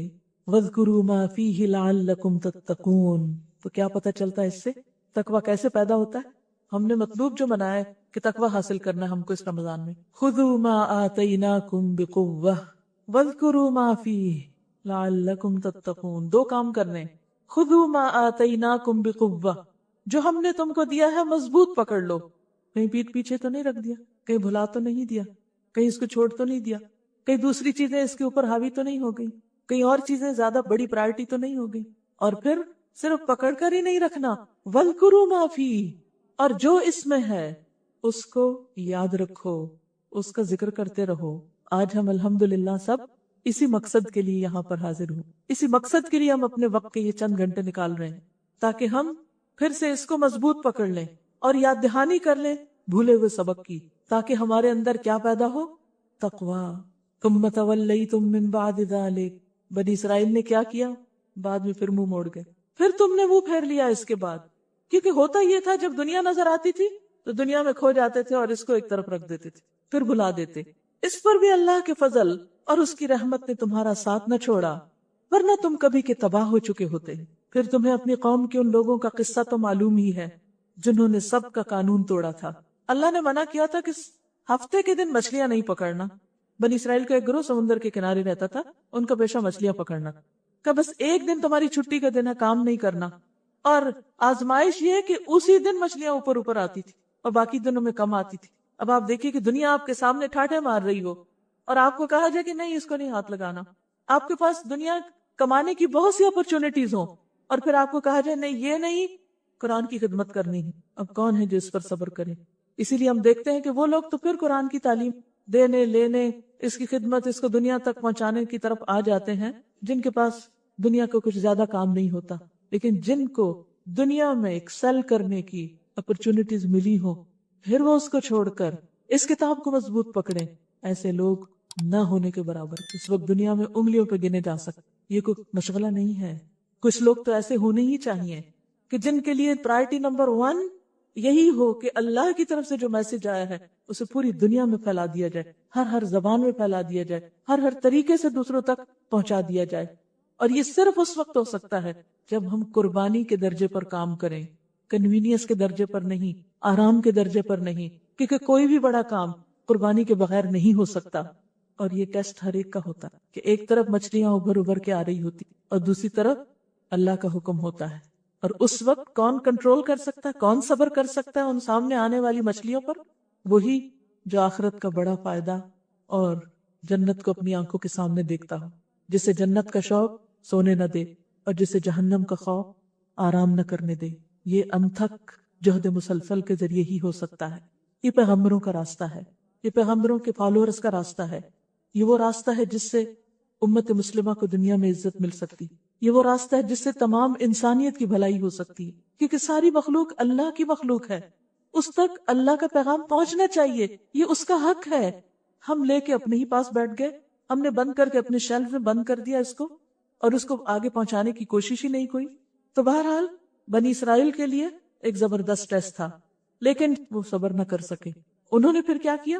ایک ہیلا کیا کہ چلو ٹھیک ہے، ہم ہفتے کے دن نہیں مچھلیاں پکڑتے، ہم ہفتے کے دن آنے والی مچھلیوں کو ٹریپ کرنے کا بندوبست کرتے ہیں، جمعے کو جال لگا دیتے، اتوار کو نکال لیتے، ساری مچھلیاں ہفتے کے دن اس کے اندر آ جاتی، اور وہ بظاہر کیا کہتے ہیں، ہم نے تو معصوم لوگوں نے کچھ کیا ہی نہیں ہفتے کے دن، یہ تو خود ہی آ گئی تھی۔ اور آپ کی نیت کیا تھی؟ کیا اللہ کو پتہ نہیں تھی؟ کیوں لگا رہے تھے جمعے کو جال؟ تاکہ ہفتے کی مچھلیاں پکڑ سکے، مقصد تو مچھلیاں پکڑنا تھا۔ اس طرح پھر انسان کے اندر کا جو شر ہے وہ اس کو مکاریاں سلجھاتا ہے کہ ہاں کرو اپنی مرضی، اور اللہ کو اس چیز پہ راضی کر دینا۔ پھر انسان کے ڈبل سٹینڈرڈز ہو جاتے ہیں، پھر انسان اس طرح کی ہوشیاریاں دکھانے لگتا ہے۔ اینی وَلَقَدْ عَلِمْتُمُ الَّذِينَ اعْتَدَوْا مِنْكُمْ، اللہ تعالیٰ کہتے ہیں مجھے پتا ہے سب کچھ، کس نے یہ کام کیا تھا، کس نے یہ زیادتی کی تھی۔ ہم نے ان سے کہا تھا کہ ذلیل بندر بن جاؤ، فَجَعَلْنَاهَا نَكَالًا لِمَا بَيْنَ يَدَيْهَا وَمَا خَلْفَهَا، اور اس حال میں رہو کہ ہر طرف سے تم پر دھتکار پھٹکار پڑے۔ اس طرح ہم نے ان کے انجام کو اس زمانے کے لوگوں اور بعد کی آنے والی نسلوں کے لیے عبرت اور ڈرنے والوں کے لیے نصیحت بنا چھوڑا۔ موعظۃ للمتقین، پھر تقوی کا ذکر۔ تقوی والے ایسے واقعات اور ایسی سٹوریز سے سبق حاصل کرتے ہیں۔ تو ہمیں کیا نہیں کرنا؟ اللہ کے ساتھ دھوکہ بازی نہیں کرنی، کہ ہم ظاہر میں تو اچھے کام کریں لیکن اندر خدا سے نہ ڈریں۔ تقوی انسان کے اندر سے منافقت دور کر دیتا ہے، وہ سب لوگوں کے بیچ میں بھی اللہ سے ڈرتا ہے اور وہ اکیلے میں بھی اللہ سے ڈرتا ہے۔ وہ چھپ کے بھی اس کی اطاعت کرتا ہے، وہ سامنے بھی کرتا ہے، وہ جمعے کو بھی کرتا ہے، وہ ہفتے کو بھی کرتا ہے، اتوار کو بھی کرتا ہے۔ وہ دھوکہ بازی نہیں کرتا، وہ فریب سے کام نہیں لیتا۔ پھر وہ واقعہ یاد کرو جب موسیٰ علیہ السلام نے اپنی قوم سے کہا تھا کہ اللہ تمہیں ایک گائے ذبح کرنے کا حکم دیتا ہے۔ بنی اسرائیل چونکہ مصریوں کے ساتھ رہے تھے، مصری گائے کی پوجا کرتے تھے، تو ان کے دلوں میں بھی اس کی بڑی تعظیم تھی۔ تو جب بنی اسرائیل کو جسمانی آزادی ملی تو اللہ تعالیٰ ان کو ذہنی طور پر بھی آزاد کرنا چاہتا تھا، اور وہ سارے بت توڑنا چاہتا تھا جو ان کے دماغ میں بنے ہوئے تھے۔ تو اس کے لیے حکم ملا کہ گائے ذبح کرو۔ ہوتا یہ ہے کہ انسان اللہ کو چھوڑ کر جس چیز سے محبت کرتا ہے اسی سے آزمایا جاتا ہے، وہی آزمائش بنتی ہے انسان کے لیے۔ بنی اسرائیل نے دل میں گائے کا بت رکھا ہوا تھا، اللہ نے کہا اسی کو ذبح کرو۔ ابراہیم علیہ السلام کو اللہ سبحانہ وتعالیٰ نے کیا حکم دیا؟ کس کو ذبح کرو؟ بیٹے کو، کیونکہ بیٹوں کی محبت بھی، وہ بت بھی ہمارے دل میں ہوتے ہیں۔ اسی طرح مال کی محبت، باقی چیزوں کی محبت۔ کہنے لگے کیا تم ہم سے مذاق کرتے ہو؟ گائے ذبح کریں؟ موسیٰ علیہ السلام نے کہا میں اس سے خدا کی پناہ مانگتا ہوں کہ جاہلوں کی سی باتیں کروں، کہ تم سے مذاق کروں۔ پیغمبر مذاق نہیں کیا کرتے۔ بولے اچھا، اپنے رب سے درخواست کرو کہ وہ ہمیں اس گائے کی کچھ تفصیل بتائے، کچھ ڈیٹیلز چاہیے کیسی گائے ہو۔ ہوتا یہی ہے جو کام ہم نہ کرنا چاہیں پھر اس کی تفصیلات میں پڑ جاتے ہیں۔ یہ قانون قاعدہ ہے، جو آپ نے نہ کرنا اس کی مین میخ نکالنے لگے، پھر کبھی نہیں ہوگا وہ کام۔ موسیٰ علیہ السلام نے کہا اللہ کا ارشاد ہے کہ وہ ایسی گائے ہونی چاہیے جو نہ بوڑھی ہو نہ بچیا بلکہ درمیانی عمر کی ہو۔ خود کے لیے سوال کر کے حکم مشکل بنا لیا، لہٰذا جو حکم دیا جاتا ہے اس کی تعمیل کرو۔ پھر کہنے لگے اپنے رب سے یہ اور پوچھ دو کہ اس کا رنگ کیسا ہو۔ ضرورت ہی نہیں تھی، اللہ نے کوئی خاص رنگ تو نہیں کہا تھا، بس گائے ذبح کرنی تھی جس بھی رنگ کی ہو۔ موسیٰ علیہ السلام نے کہا وہ فرماتا ہے زرد رنگ کی گائے ہونی چاہیے، اور مشکل جس کا رنگ ایسا شوخ ہو کہ دیکھنے والوں کا جی خوش ہو جائے، اور کنڈیشن۔ پھر بولے اپنے رب سے صاف صاف پوچھ کر بتاؤ، اور بتاؤ کیسی گائے چاہیے۔ ہمیں اس کی تعین میں شبہ پڑ گیا، ہمیں سمجھ نہیں آ رہی، ابھی بھی کنفیوژن باقی ہے۔ اللہ نے چاہا تو ہم اس کا پتہ پا لیں گے۔ موسیٰ علیہ السلام نے جواب دیا اللہ کہتا ہے وہ ایسی گائے ہے جس سے خدمت نہیں لی جاتی، کام نہیں کرتی، نہ زمین جوتتی ہے نہ پانی کھینچتی ہے، صحیح سالم اور بے داغ ہے۔ اس پر وہ پکار اٹھے کہ ہاں اب تم نے ٹھیک پتہ بتایا، کیونکہ اب کوئی چارہ ہی نہیں رہ گیا، تو کوئی اور سوال تھا نہیں۔ پھر انہوں نے اسے ذبح کیا، ورنہ وہ ایسا کرتے معلوم نہ ہوتے تھے۔ وہ کرنا نہیں چاہ رہے تھے لیکن اب پھنس گئے، کارنر ہو گئے، اس لیے اب انہیں کرنا ہی پڑا۔ اس سے یہ بہت بڑا سبق ملتا ہے کہ انسان کو شوشہ بازی نہیں کرنی چاہیے، اللہ کے احکامات کے اندر بہت بال کی کھال نہیں اتارنی چاہیے۔ جو حکم سامنے آئے اس کو لے کر اس پر عمل کر لینا چاہیے، اور دین کو سمپل رکھنا چاہیے، بہت زیادہ کمپلیکیشنز نہیں اس میں ڈالنی چاہیے۔ اور اسی لیے زیادہ سوال کرنے سے بھی منع کیا گیا دین کے معاملات میں، کیونکہ جتنے سوال کریں گے اتنی ہی مشکلات کھڑی ہوں گی۔ اور تمہیں یاد ہے وہ واقعہ جب تم نے ایک شخص کی جان لی تھی، پھر اس کے بارے میں جھگڑنے اور ایک دوسرے پہ قتل کا الزام تھوپنے لگے؟ ہوا یہ تھا کہ کسی شخص کو کسی نے قتل کر دیا اور قاتل معلوم نہیں تھا، تو کہا جاتا ہے کہ اتفاق یہ کہ جب انہوں نے گائے ذبح کی تو ان کو ڈر تھا کہ پتہ نہیں کیا عذاب آ جائے گا، اتنے میں قتل ہو گیا۔ انہوں نے سمجھا کہ ہاں بھئی آگے مشکل، لیکن ہوا کیا، اللہ سبحانہ تعالیٰ نے اسی گائے کے ٹکڑے کو اس مقتول پہ مارنے کا حکم دیا، اور اس سے وہ مقتول جو تھا وہ اٹھ بیٹھا اور اس نے قاتل کا نام بتا دیا۔ تو یہ سمجھ رہے تھے کہ گائے کو ذبح کر کے ان کی شامت آئے گی، اللہ نے اسی گائے کو ان کے لیے باعث رحمت بنا دیا اور ان کا ایک بہت بڑا مسئلہ حل کر دیا، کیونکہ یہ ایک دوسرے پہ الزام تراشی کر رہے۔ اور آپ کو پتا ہے کہ جب ایک دوسرے کو بلیم کیا جاتا ہے تو پھر وہ سلسلہ کہیں رکتا نہیں، انسان اس کا ریونج لینے لگتا ہے اور پھر وہ چھوٹا فساد بہت بڑے فساد میں ڈھل جاتا ہے۔ اور اللہ نے فیصلہ کر لیا تھا کہ جو کچھ تم چھپاتے ہو وہ اسے کھول کر رکھ دے گا۔ اس وقت ہم نے حکم دیا کہ مقتول کی لاش کو اس کے ایک حصے سے ضرب لگاؤ۔ دیکھو اس طرح اللہ مردوں کو زندگی بخشتا ہے اور تمہیں اپنی نشانیاں دکھاتا ہے تاکہ تم سمجھو، مگر ایسی نشانیاں دیکھنے کے بعد بھی آخر کار تمہارے دل سخت ہو گئے، پتھروں کی طرح سخت، بلکہ سختی میں ان سے بھی کچھ بڑھے ہوئے، کیونکہ پتھروں میں سے کوئی ایسا بھی ہوتا ہے جس میں سے چشمے پھوٹ بہتے ہیں، کوئی پھٹتا ہے اور اس میں سے پانی نکل آتا ہے، اور کوئی خدا کے خوف سے لرز کر گر بھی پڑتا ہے۔ اللہ تمہارے کرتوتوں سے بے خبر نہیں ہے، اس کو سب پتا ہے جو کچھ تم کر رہے ہو۔ ہوتا یہ کہ جب انسان اللہ کی کتاب کو مذاق اڑاتا ہے، اللہ کو دھوکہ دینے کی کوشش کرتا ہے، جب وہ دین میں بلا وجہ بحث مباحثہ کرتا ہے، تو نتیجہ کیا ہوتا ہے؟ دل سخت ہو جاتا، پھر دین عمل کے قابل چیز نہیں رہتی۔ لہٰذا کرنا کیا چاہیے؟ سمینا و اطانا، حکم ملا نماز پڑھو، نماز پڑھیں، رزق میں سے خرچ کرو، خرچ کر رہے ہیں۔ اب اگر انسان بہت زیادہ ڈیٹیل میں چلا جائے تو عمل سے دور ہو جاتا ہے، کیونکہ زیادہ وقت تو باتوں اور بحثوں میں ہی لگ جاتا ہے۔ اب جب دل سخت ہو جاتے ہیں نا، پھر انسان کا حال یہ ہوتا ہے کہ نہ اس کو حق نظر آتا ہے، نہ وہ حق بات کہہ سکتا ہے، اس کا اقرار نہیں کر سکتا، اس کی گواہی نہیں دے سکتا، نہ کوئی وہ اچھی بات سن سکتا ہے، اور پھر نتیجتاً انسان بیکار ہو کر رہ جاتا ہے، کیونکہ دل پر ہی ساری زندگی کا انحصار ہے۔ یہی وجہ تھی کہ جب ان کے دل سخت ہوئے تو انہیں محمد صلی اللہ علیہ وسلم کی سچائی نظر نہ آئی اور وہ ان پر ایمان نہ لا سکے اور بہت بڑی سعادت سے محروم رہ گئے۔ تو مسلمانوں کو خطاب کر کے کہا جا رہا ہے کہ ایسے سنگ دل لوگوں سے تم توقع رکھتے ہو کہ اے مسلمانوں، اب کیا ان لوگوں سے تم توقع رکھتے ہو کہ یہ تمہاری دعوت پر ایمان لے آئیں گے؟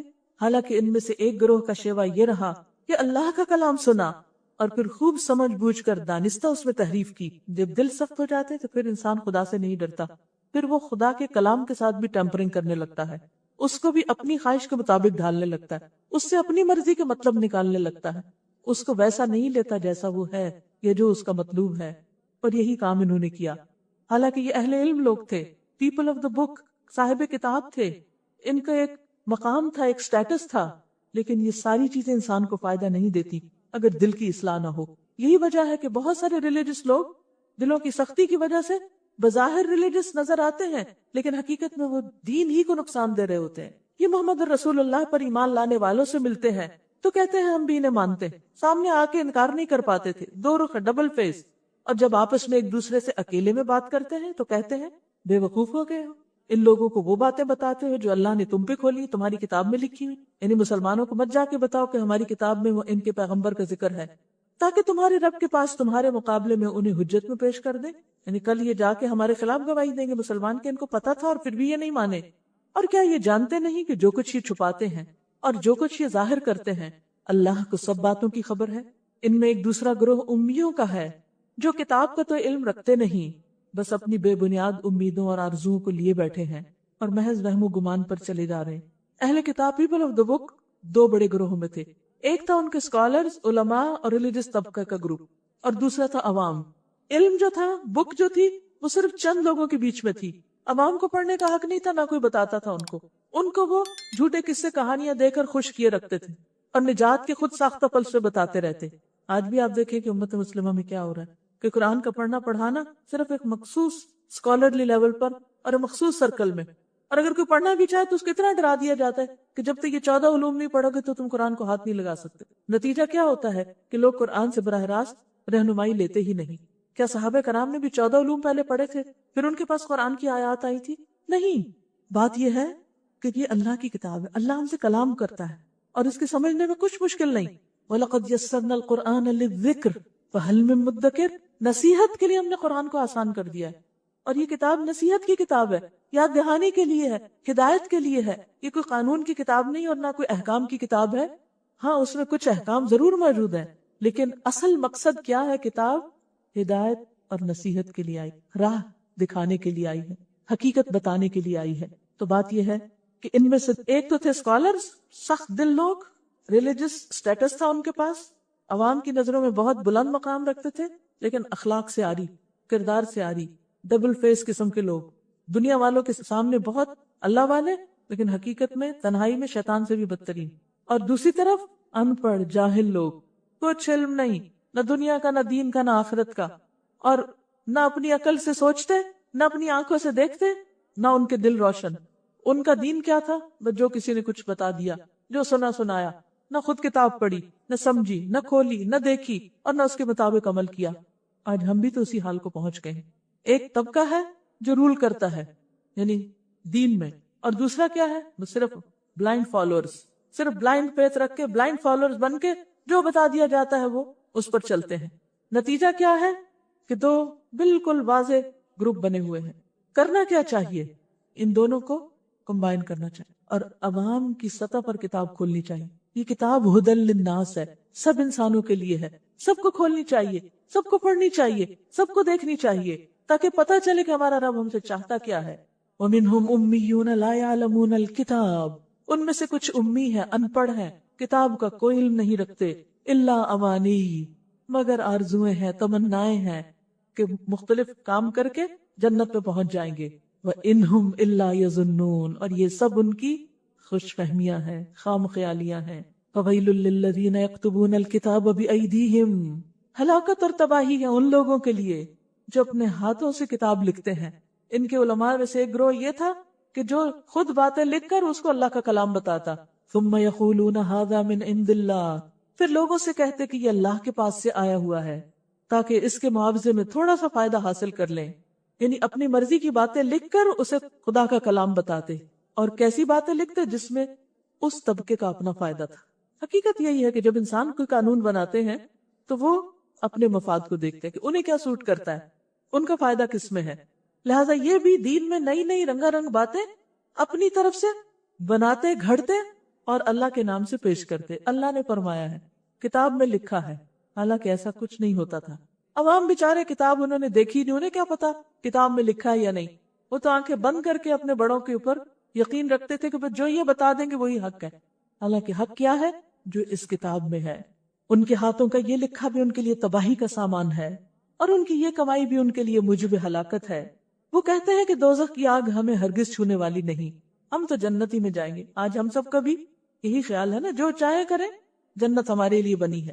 اللہ یہ کہ چند روز کی سزا مل جائے تو مل جائے، پھر نکل ہی آئیں گے نا. کیا ہوا؟ ان سے پوچھو، کیا تم نے اللہ سے کوئی عہد لے لیا ہے جس کی خلاف ورزی وہ نہیں کر سکتا؟ یا بات یہ ہے کہ تم اللہ کے ذمے ڈال کر ایسی باتیں کہہ دیتے ہو جن کے متعلق تمہیں علم نہیں کہ اس نے ان کا ذمہ لیا ہے؟ آخر تمہیں دوزخ کی آگ کیوں نہ چھوئے گی؟ بلا من کسب سیئۃ واحاطت به خطیئته فاولئک اصحاب النار ہم فیہا خالدون. جو بھی بدی کمائے گا، جو بھی برا کام کرے گا اور اپنی خطا کاری کے چکر میں پڑا رہے گا، اس غلطی سے باہر نہیں نکلے گا، اس پر اصرار کیے چلے جائے گا، وہ دوزخی ہے اور دوزخ میں ہمیشہ رہے گا. اور جو لوگ ایمان لائیں گے اور نیک عمل کریں گے وہی جنتی ہیں اور وہ جنت میں ہمیشہ رہیں گے. تو بات یہ ہے کہ اللہ نے دونوں راستے واضح کر دیے ہیں. جنت میں جانے کا کرائٹیریا بھی بتا دیا، ایمان اور اچھے کام. اور دوزخ کی سزا کس وجہ سے ہے وہ بھی بتا دی، اللہ کی نافرمانی اور پھر اس سے باز نہ آنا، اس پر اصرار کرنا، توبہ نہ کرنا. یاد کرو، اسرائیل کی اولاد سے ہم نے پختہ عہد دیا تھا کہ اللہ کے سوا کسی کی عبادت نہ کرنا. یعنی بنی اسرائیل کو بھی یہی دین ملا تھا جو ہمیں ملا ہے. کیا تھا؟ اللہ کے سوا کسی کی عبادت نہیں، ماں باپ کے ساتھ، رشتہ داروں کے ساتھ، یتیموں اور مسکینوں کے ساتھ نیک سلوک کرنا. اللہ کی عبادت کے فوراً بعد بندوں کے حقوق کہ ان سے اچھا سلوک کرنا، لوگوں سے بھلی بات کہنا، وقولوا للناس حسنا، لوگوں سے اچھی طرح کلام کرنا. یہ تھی دین کی بنیادی باتیں، اور آج بھی ان باتوں پر عمل کرنے کی ضرورت ہے. یہ صرف بنی اسرائیل کے لیے نہیں تھی، ہمارے لیے بھی ہیں. ایک طرف اللہ کی اطاعت اور دوسری طرف انسانی رشتوں کی قدردانی، جس میں سب سے پہلے ماں باپ، پھر رشتہ دار، یتیم، مسکین، ان سب کے ساتھ اچھا سلوک. کیونکہ بعض اوقات انسان ماں باپ کی عزت کرتا ہے تو رشتہ داروں کو بھول جاتا ہے. بعض لوگ رشتہ داروں میں خوب خوش رہتے ہیں، ان کا تو خیال رکھتے ہیں، لیکن اس سے باہر کوئی بھوکا ہے، پیاسا ہے، مصیبت میں ہے، اس کی ان کو پرواہ نہیں. لیکن دین ایک بڑی پکچر ہمارے سامنے لاتا ہے، ہمارے ذہن میں وسعت ڈالتا ہے کہ ہم صرف اپنے لیے نہیں سوچیں، صرف اپنے گھر والوں کے لیے نہیں، تمام انسانوں کے لیے سوچیں، اور خاص طور پر جو محروم لوگ ہیں، یتیم اور مسکین. اور پھر اگر کسی کو کچھ دے نہیں سکتے تو اچھی بات، لوگوں سے بھلی بات کرنا، کیونکہ جو غلط بات ہوتی ہے وہ فتنہ فساد پیدا کرتی ہے۔ قرآن مجید میں اللہ تعالیٰ فرماتے وَقُلْ لِعِبَادِي يَقُولُ الَّتِي هِيَ أَحْسَنُ إِنَّ الشَّيْطَانَ يَنزَغُ بَيْنَكُمْ، میرے بندوں سے کہہ دیجئے کہ وہ اچھی بات کیا کریں، یعنی خوبصورتی سے بات کریں، کیونکہ شیطان دلوں میں پھوٹ ڈال دیتا ہے، فساد ڈلوا دیتا ہے۔ اور آپ دیکھیں گے کہ اکثر دل پھٹتے ہیں سخت کلامی کی وجہ سے، اکثر دلوں میں دوریاں آتی ہیں بد اخلاقی کی وجہ سے، کلام میں شدت اور سختی کی وجہ سے۔ لہٰذا آج کے اس پارے میں جہاں اللہ پر ایمان اور نماز اور صدقہ خیرات کی بات ہے، وہاں ہم اپنے لیے خصوصی طور پر اپنی گفتگو اور اپنے کلام پر توجہ دیں، اور کل تک انشاءاللہ مسلسل اس بات کی پریکٹس کریں گے کہ ہم جس سے بھی بات کریں دھیمے لہجے میں کریں، آرام سے کریں، پیار سے کریں، خوبصورتی سے کریں، اچھے الفاظ استعمال کریں، سچ کہنا ہو تب بھی نرمی سے کہیں، اگر کسی کو کوئی ڈسپلن کرنا ہو تب بھی نرمی سے کریں، تاکہ تمام امور درست ہو جائیں اور شیطان کو کہیں اندر آنے کا راستہ نہ ملے۔ نماز قائم کرنا اور زکوٰۃ دینا، یہاں آپ دیکھیے نماز اور زکوٰۃ بعد میں آئے ہیں، اچھی بات پہلے آئی ہے، والدین اور انسانوں کے حقوق پہلے آئے ہیں، مگر تھوڑے آدمیوں کے سوا تم سب اس عہد سے پھر گئے، تم اس کو بھول گئے اور اب تک پھرے ہوئے ہو۔ پھر ذرا یاد کرو، ہم نے تم سے مضبوط عہد لیا تھا کہ آپس میں ایک دوسرے کا خون نہ بہانا، ایک دوسرے کو قتل نہیں کرنا اور نہ ایک دوسرے کو گھر سے بے گھر کرنا۔ تم نے اس کا اقرار کیا تھا، تم خود اس پر گواہ ہو، مگر آج وہی تم ہو کہ اپنے بھائی بندوں کو قتل کرتے ہو، اپنی برادری کے کچھ لوگوں کو بے خانماں کرتے ہو، ظلم اور زیادتی کے ساتھ ان کے خلاف جتھے بندیاں کرتے ہو، اور جب وہ لڑائی میں پکڑے ہوئے تمہارے پاس آتے ہیں تو ان کی رہائی کے لیے فدیے کا لین دین کرتے ہو۔ یعنی ایک طرف اللہ کے حکم کی نافرمانی اور دوسری طرف دین کا نام لے کر ریلیجس ایکسپلائٹیشن کے ذریعے اپنے مطلب حاصل کرنا، حالانکہ انہیں ان کے گھروں سے نکالنا ہی سرے سے تم پر حرام تھا۔ تو کیا تم کتاب کے ایک حصے پر ایمان لاتے ہو اور دوسرے کے ساتھ کفر کرتے ہو؟ افتؤمنون ببعض الکتاب وتکفرون ببعض فما جزاء من يفعل ذلك منكم الا خزي في الحیاة الدنیا۔ کیا تم کتاب کے ایک حصے پر ایمان لاتے ہو اور دوسرے حصے کے ساتھ کفر کرتے ہو؟ پھر تم میں سے جو لوگ ایسا کریں، کیا کہ کتاب کی کچھ باتیں مان لیں اور کچھ کا انکار کر دیں، ان کی سزا اس کے سوا اور کیا ہے کہ دنیا کی زندگی میں ذلیل و خوار ہو کر رہیں، دنیا میں بھی ذلیل ہوں اور آخرت میں شدید ترین عذاب کی طرف پھیر دیے جائیں۔ آج دنیا میں مسلمانوں کی ذلت اور رسوائی کا سبب کیا ہے کہ انہوں نے دنیا میں تو کوئی نام پیدا نہیں کیا، لیکن جس دین کا وہ نام لیتے ہیں اس میں بھی اپنی مرضی کرتے ہیں، پک اینڈ چوز، جو سوٹ کرتا ہے لے لیتے ہیں، جو سوٹ نہیں کرتا اس کو ایک طرف رکھ دیتے ہیں، گویا وہ ان کے لیے تھا ہی نہیں۔ اللہ ان حرکات سے بے خبر نہیں جو تم کر رہے ہو، اللہ کو سب پتا ہے۔ یہ وہ لوگ ہیں جنہوں نے آخرت بیچ کر دنیا کی زندگی خرید لی ہے، لہٰذا نہ ان کی سزا میں کوئی تخفیف ہوگی اور نہ کوئی ان کی مدد کو پہنچ سکے گا۔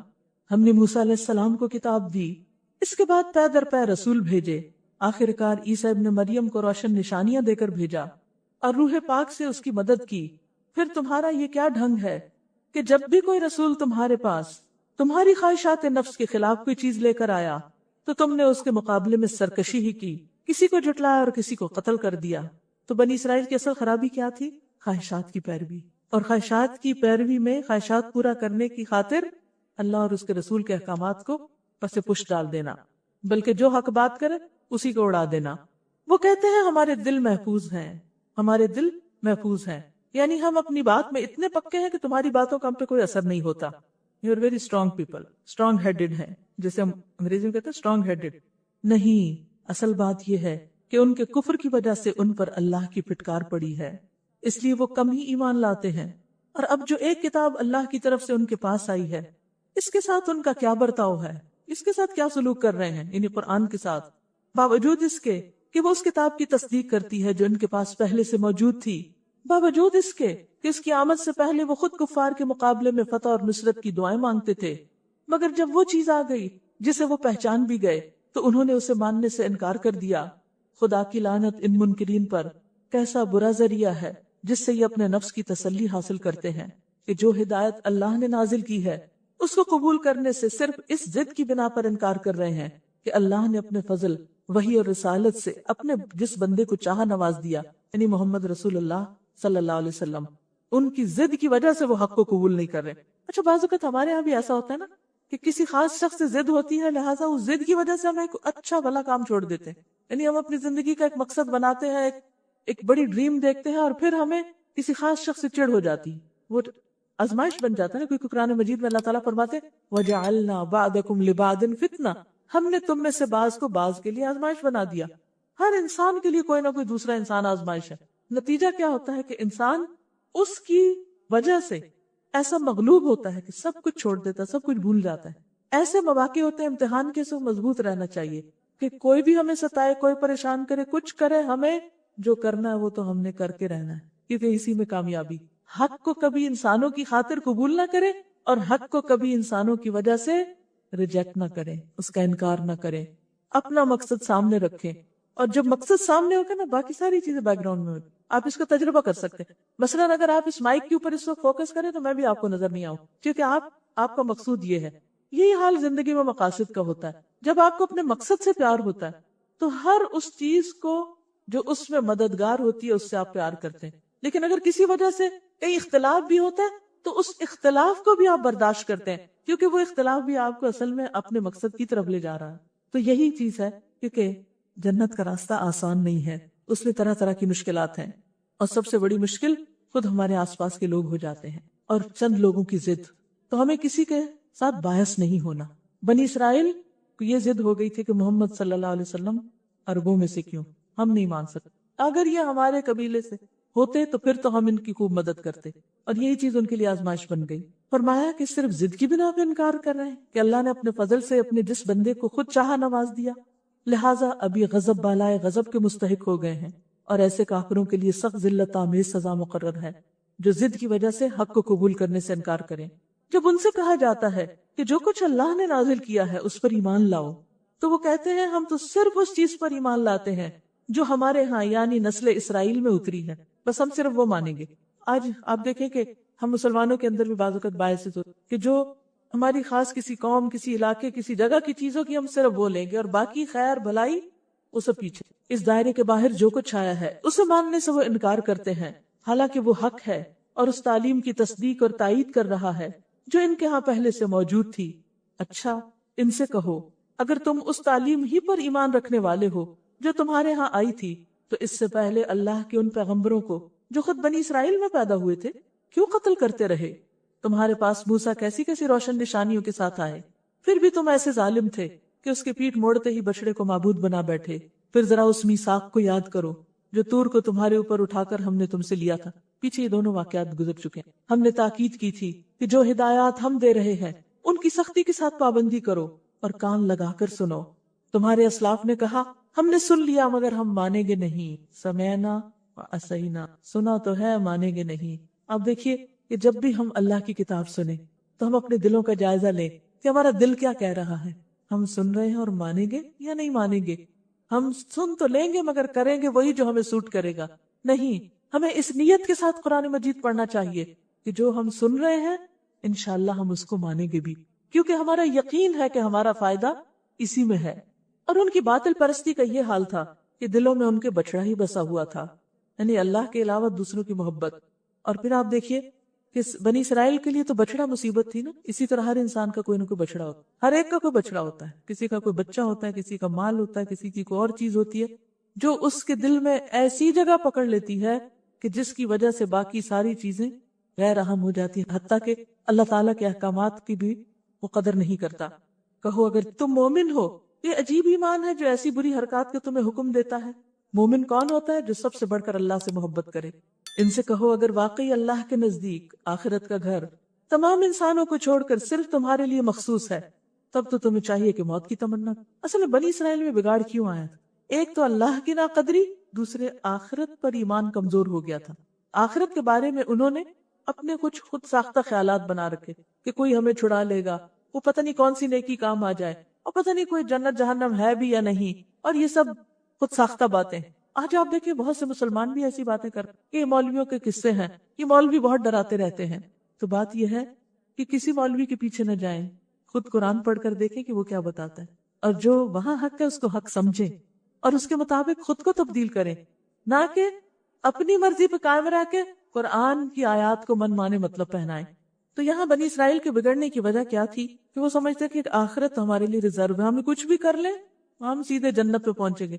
فرمایا اچھا ایسا ہی ہے تو مرنے کی تمنا کرو، اگر تم اپنے اس خیال میں سچے ہو یقین جانو یہ کبھی اس کی تمنا نہ کریں گے، اس لیے کہ اپنے ہاتھوں جو کچھ کما کر انہوں نے وہاں بھیجا ہے اس کا تقاضا یہی ہے کہ یہ وہاں جانے کی تمنا نہ کریں۔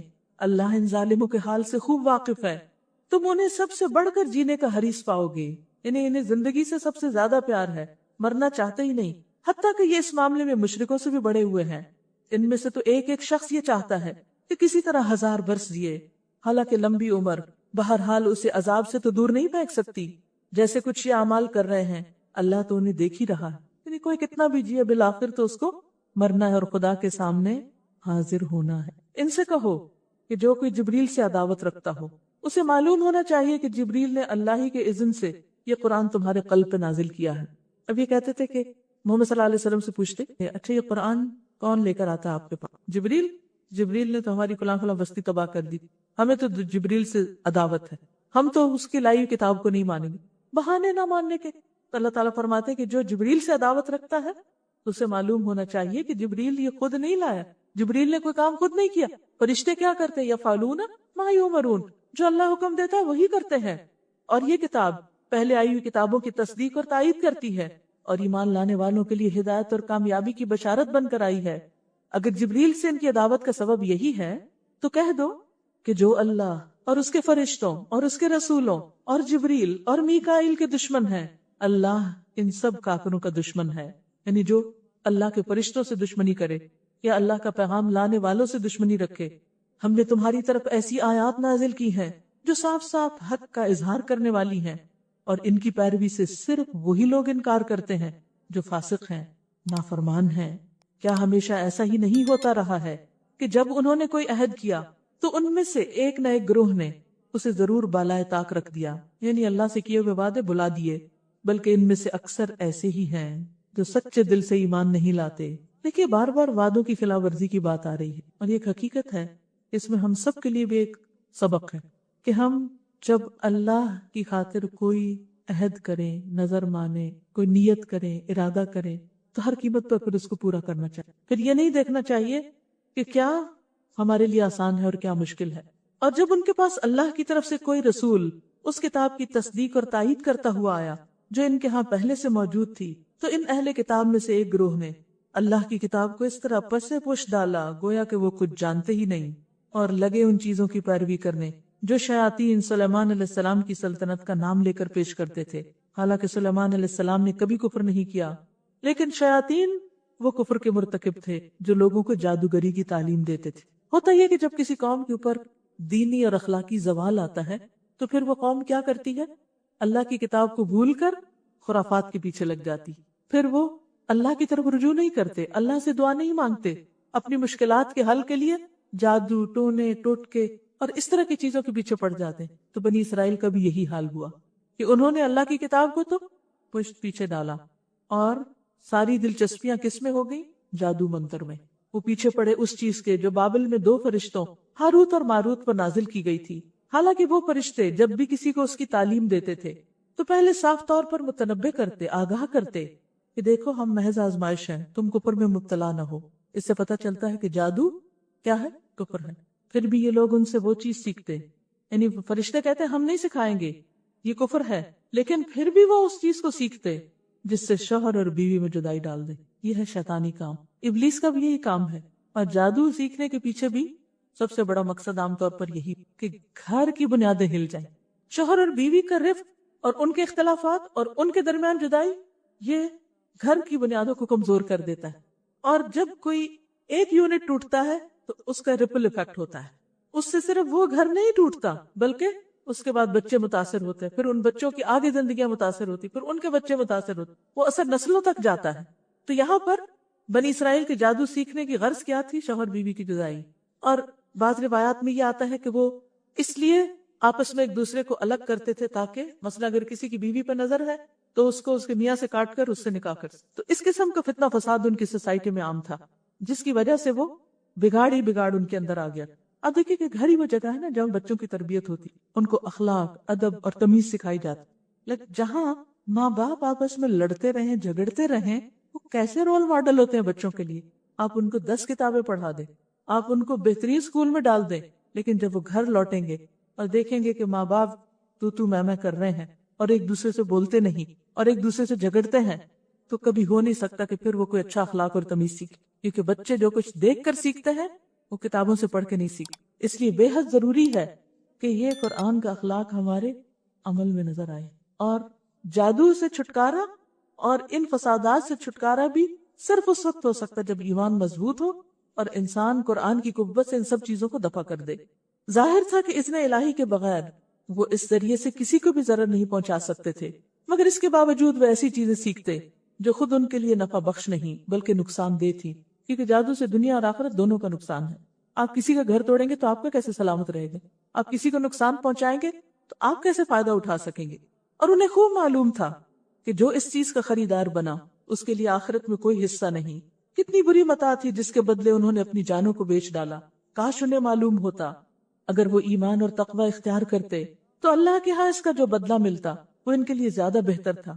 پھر تقوی کی بات ہے، وَلَوْ أَنَّهُمْ آمَنُوا وَاتَّقَوْا لَمَثُوبَةٌ مِّنْ عِندِ اللَّهِ خَيْرٌ لَوْ كَانُوا يَعْلَمُونَ، کہ اگر ان کو ایمان اور تقوی نصیب ہوتا، اگر انہیں پتا ہو کہ یہ کتنی بہترین چیزیں ہیں، تو وہ باقی چیزوں کو چھوڑ کر اس کے پیچھے لگتے۔ یا ایھا الذین آمنوا لا تقولوا راعنا وقولوا انظرنا واسمعوا، اے لوگو جو ایمان لائے ہو، راعنا نہ کہا کرو بلکہ انظرنا کہو اور توجہ سے بات کو سنو۔ صحابہ کرام کو آداب مجلس سکھائے جا رہے ہیں۔ ہوتا یہ تھا کہ بنی اسرائیل کے کچھ لوگ نبی صلی اللہ علیہ وسلم کی مجلس میں آتے اور وہ آپ کا باہر مذاق بھی اڑاتے۔ صحابہ کرام جب کہتے رائنا، آپ ہماری طرف توجہ کیجیے، ہماری رعایت کیجیے، بات دہرا دیجیے، ہمیں سمجھ نہیں آئی، تو یہ لوگ بھی اسی طرح کی بولی بولتے، لیکن رائے نہ کہنے کے بجائے رائی نہ کہتے۔ رائی کہتے چرواہے کو، کہ ہمارا شیپرڈ، ہمارا چرواہا، اور ایک طرح سے مذاق اڑاتے تھے۔ اللہ سبحانہ تعالیٰ نے ان کو تو کچھ نہیں کہا، لیکن اپنوں کی تربیت کر دی اور کہا کہ تم یہ لفظ بدل دو۔ تو اس سے یہ پتہ چلتا ہے کہ ہمیں ایسے لفظ استعمال نہیں کرنے چاہیے کہ جو ذو معنی قسم کے ہو یا جن سے کوئی غلط مطلب نکلتا ہو اور جس سے کوئی فساد پھیلتا ہو۔ اور دوسری طرف یہ بتا دیا گیا کہ دین کی مجلسوں میں بات توجہ سے سنو۔ اور یہ کافر تو عذاب علیم کے مستحق ہیں، یہ لوگ جنہوں نے دعوت حق کو قبول کرنے سے انکار کر دیا، خواہ اہل کتاب میں سے ہوں یا مشرک ہوں، ہرگز یہ پسند نہیں کرتے کہ تمہارے رب کی طرف سے تم پر کوئی بھلائی نازل ہو، مگر اللہ جس کو چاہتا ہے اپنی رحمت کے لیے چن لیتا ہے اور وہ بڑا فضل فرمانے والا ہے۔ ہم اپنی جس آیت کو منسوخ کر دیتے ہیں یا بھلا دیتے ہیں اس کی جگہ اس سے بہتر لے آتے ہیں، یا کم از کم ویسی ہی۔ کیا تم نہیں جانتے کہ اللہ ہر چیز پر قدرت رکھتا ہے؟ قرآن پاک میں بعض آیتیں پہلے اتری، پھر نبی صلی اللہ علیہ وسلم کے زمانے میں ہی ان کو ایبروگیٹ کر دیا گیا، منسوخ کر دیا گیا، اور ان کی جگہ اور آیتیں آ گئی، یا پھر یہ ہے کہ آیتیں موجود رہی لیکن حکم تبدیل کر دیا گیا۔ کیا تم نہیں جانتے ہو کہ اللہ ہر چیز پر قدرت رکھتا ہے؟ ان کا اصل میں اعتراض تھا کہ ایسا کیوں ہوتا ہے، ایک ہی چیز کیوں نہیں؟ تو بات یہ کہ قرآن انسان کی نفسیات اور انسان کی ضروریات کے ساتھ ڈیل کرتا ہے، اور حسب ضرورت احکامات میں تبدیلی ضروری تھی، ناگزیر تھی، اور اللہ تعالیٰ ہر چیز پہ قدرت رکھتا ہے۔ وہ چاہتا تو پہلے ہی سب کچھ اتار دیتا، اور اس نے چاہا تو بندوں کی ضرورت کے مطابق اتارا۔ کیا تمہیں خبر نہیں کہ زمین اور آسمانوں کی فرما روائی اللہ ہی کے لیے ہے، اور اس کے سوا تمہاری کوئی خبر گیری کرنے والا اور تمہاری مدد کرنے والا نہیں؟ پھر کیا تم اپنے رسول سے اس قسم کے سوالات اور مطالبات کرنا چاہتے ہو جیسے اس سے پہلے موسیٰ علیہ السلام سے کیے جا چکے؟ حالانکہ جس شخص نے ایمان کی روش کو کفر سے بدل لیا وہ راہ راست سے بھٹک گیا۔ اہل کتاب میں سے اکثر لوگ یہ چاہتے ہیں کہ کسی طرح تمہارے ایمان سے پھیر کر تمہیں پھر کفر کی طرف پلٹا لے جائیں۔ خود نہیں مانتے تو تمہیں بھی نہیں چاہتے کہ تم بھی مانو، اگرچہ حق ان پر ظاہر ہو چکا ہے، مگر اپنے نفس کے حسد کی بنا پر تمہارے لیے ان کی خواہش یہ ہے۔ اس کے جواب میں تم عقب و درگزر سے کام لو، یعنی وہ تمہارے خلاف جو بھی سازشیں کر رہے ہیں تم کیا کرو، تمہارا اخلاق اور تمہارا رویہ کیا ہونا چاہیے؟ معاف کرنا، درگزر کرنا۔ یہ بہت سنہری اصول بتایا گیا۔ عام طور پر ہم لوگوں کو شکایت ہوتی ہے کہ فلاں مجھے پسند نہیں کرتا، فلاں میرے خلاف ہے، فلاں مجھے نقصان پہنچا رہا ہے، فلاں بدنیت ہے، وہ مجھے نظر لگا دیتا ہے، فلاں میرے ساتھ ایسا رویہ کرتا ہے۔ ہر وقت ہمیں یہ ہوتا ہے احساس کہ لوگ ہمارے ساتھ اچھے نہیں ہیں، اور اس کا حل ہم کیا چاہتے ہیں کہ وہ کسی طرح اچھے ہو جائیں پھر ہم ذرا اچھے ہو جائیں۔ ایسے تھوڑی ہوگا، آپ اپنے آپ کو نہیں بدل سکتے، ان کو کیسے بدل سکتے ہو؟ تو اس کا حل کیا ہے، اس کا رویہ کیا ہے، طریقہ کیا ہے کہ تم کیا کرو؟ عفو درگزر سے کام لو، فاعفو واصفحوا، اگنور کرو، اعراض برتو، درگزر کرو، معاف کرو اور کام چلاتے رہو، چلتے رہو، کیونکہ اس کے بغیر دنیا میں کوئی کام ہو نہیں سکتا۔ کوئی ایسا شخص بڑا کام کر نہیں سکتا جو معاف کرنا نہ جانتا ہو۔ اگر آپ واقعی کچھ کرنا چاہتے ہیں دنیا اور آخرت کی بھلائی کے لیے، کامیابی کے لیے، تو ہر ایک کو معاف کرنا۔ خود نبی صلی اللہ علیہ وسلم کی مثال دیکھیں کہ جب مکہ میں داخل ہوئے تھے کامیابی اور فتح کے ساتھ، کیا کیا تھا انہوں نے؟ ان لوگوں کو معاف کر دیا تھا، ان کا خون نہیں بہایا تھا، درگزر سے کام لیا تھا۔ آج مسلمانوں کی نفسیات کیا ہے کہ وہ اپنی ناکامی کو کیا بتاتے ہیں کہ سب ہمارے خلاف سازش کر رہے ہیں اور خود کچھ نہیں کرتے۔ بھلے کرنے دو جو کچھ کرتا ہے، اللہ نے تمہیں بھی تو ہاتھ پاؤں دیے ہیں، تم خود بھی کچھ کر لو۔ اور خود کرنے کے لیے ضروری ہے کہ اپنے بوجھ اتار ڈالو۔ کسی کے خلاف دل میں کچھ رکھنا کیا ہے؟ بہت بڑا بوجھ، اور اس بوجھ کے ساتھ آپ کوئی بڑا کام نہیں کر سکتے۔ لہٰذا اگر آپ اپنی بھلائی چاہتے ہیں تو لوگوں کی باتوں کو ایک طرف کرتے جائیں اور خود اپنا سفر جاری رکھیں یہاں تک کہ اب اللہ اپنا فیصلہ نافذ کر دے۔ مطمئن رہو کہ اللہ ہر چیز پر قدرت رکھتا ہے۔ نماز قائم کرو اور زکوٰۃ دو، تم اپنی عاقبت کے لیے جو بھلائی کما کر آگے بھیجو گے اللہ کے ہاں اسے موجود پاؤ گے۔ جو کچھ تم کرتے ہو وہ سب اللہ کی نظر میں ہے، وہ سب دیکھ رہا ہے۔ ان کا کہنا ہے کہ کوئی شخص جنت میں نہ جائے گا جب تک کہ وہ یہودی نہ ہو یا عیسائیوں کے خیال کے مطابق عیسائی نہ ہو۔ یہ ان کی تمنائیں ہیں، یہ ان کے خیالات ہیں، یہ ان کی فرقہ واریت ہے۔ ان سے کہو اپنی دلیل پیش کرو، قل ہاتوا برہانکم، اگر تم اپنے دعوے میں سچے ہو۔ جب بھی کوئی آ کے آپ کو کوئی دین کی، ایمان کی، آخرت کی بات بتائے تو اس سے کیا کہا کرے؟ اپنی دلیل لاؤ، ایویڈنس چاہیے، ریفرنس چاہیے۔ دراصل نہ تمہاری کچھ خصوصیت ہے اور نہ کسی اور کی۔ حق یہ ہے کہ جو بھی اپنی ہستی کو اللہ کی اطاعت میں سونپ دے اور عملاً نیک روش پر چلے، اس کے لیے اس کے رب کے پاس اس کا اجر ہے، اور ایسے لوگوں کے لیے کسی خوف اور رنج کا کوئی موقع نہیں۔ وقالت اليهود ليست النصارى على شيء وقالت النصارى ليست اليهود على شيء وهم يتلون الكتاب۔ یہودی کہتے ہیں عیسائیوں کے پاس کچھ نہیں، عیسائی کہتے ہیں یہودیوں کے پاس کچھ نہیں۔ ایک دوسرے کو بلیم کرتے رہتے ہیں اور ایک دوسرے کو ڈیگریڈ کرتے رہتے ہیں، حالانکہ دونوں ہی کتاب پڑھتے ہیں۔ خان مسلمانوں کے اندر ایسے فرقے بن گئے اور وہ ایک دوسرے کی تحقیر کرتے ہیں۔ وہ کہتے ہیں حق تو ہے بس صرف ہمارے پاس۔ فرمایا اسی قسم کے دعوے ان لوگوں کے بھی ہیں جن کے پاس کتاب کا علم نہیں، وہ بھی اپنے آپ کو سب سے اچھا سمجھتے ہیں۔ یہ اختلافات جن میں یہ لوگ مبتلا ہیں، ان کا فیصلہ اللہ قیامت کے دن کرے گا۔ لہٰذا تم ان جھگڑوں میں نہ پڑو، تم یہ دیکھو اللہ نے کیا اتارا ہے اور مجھے کیا کرنا ہے۔ لوگوں کو ان کے حال پہ چھوڑ دو۔ اور اس شخص سے بڑھ کر ظالم کون ہوگا جو اللہ کی عبادت گاہوں میں اس کے نام کی یاد سے روکے، جو لوگوں کو اللہ کی یاد سے روکے، کہاں؟ اللہ ہی کی مسجدوں میں، اور ان کی ویرانی کے در پہ ہو۔ ایسے لوگ اس قابل ہیں کہ ان عبادت گاہوں میں قدم نہ رکھیں، اور اگر وہاں جائیں بھی تو ڈرتے ہوئے جائیں۔ ان کے لیے تو دنیا میں رسوائی ہے اور آخرت میں عذاب عظیم۔ وَلِلَّهِ الْمَشْرِقُ وَالْمَغْرِبُ، مشرق اور مغرب سب اللہ کے ہیں، جس طرف بھی تم رخ کرو گے اسی طرف اللہ کا رخ ہے۔ اللہ کو کسی ایک کارنر میں کارنر مت کرو کہ بس یہ اللہ کا کارنر ہے اور باقی دنیا ہماری ہے۔ اللہ ہر جگہ ہے، اللہ بڑی وسعت والا اور سب کچھ جاننے والا ہے۔ ان کا قول ہے کہ اللہ نے کسی کو بیٹا بنایا، اللہ پاک ہے ان باتوں سے جو یہ بنا رہے ہیں۔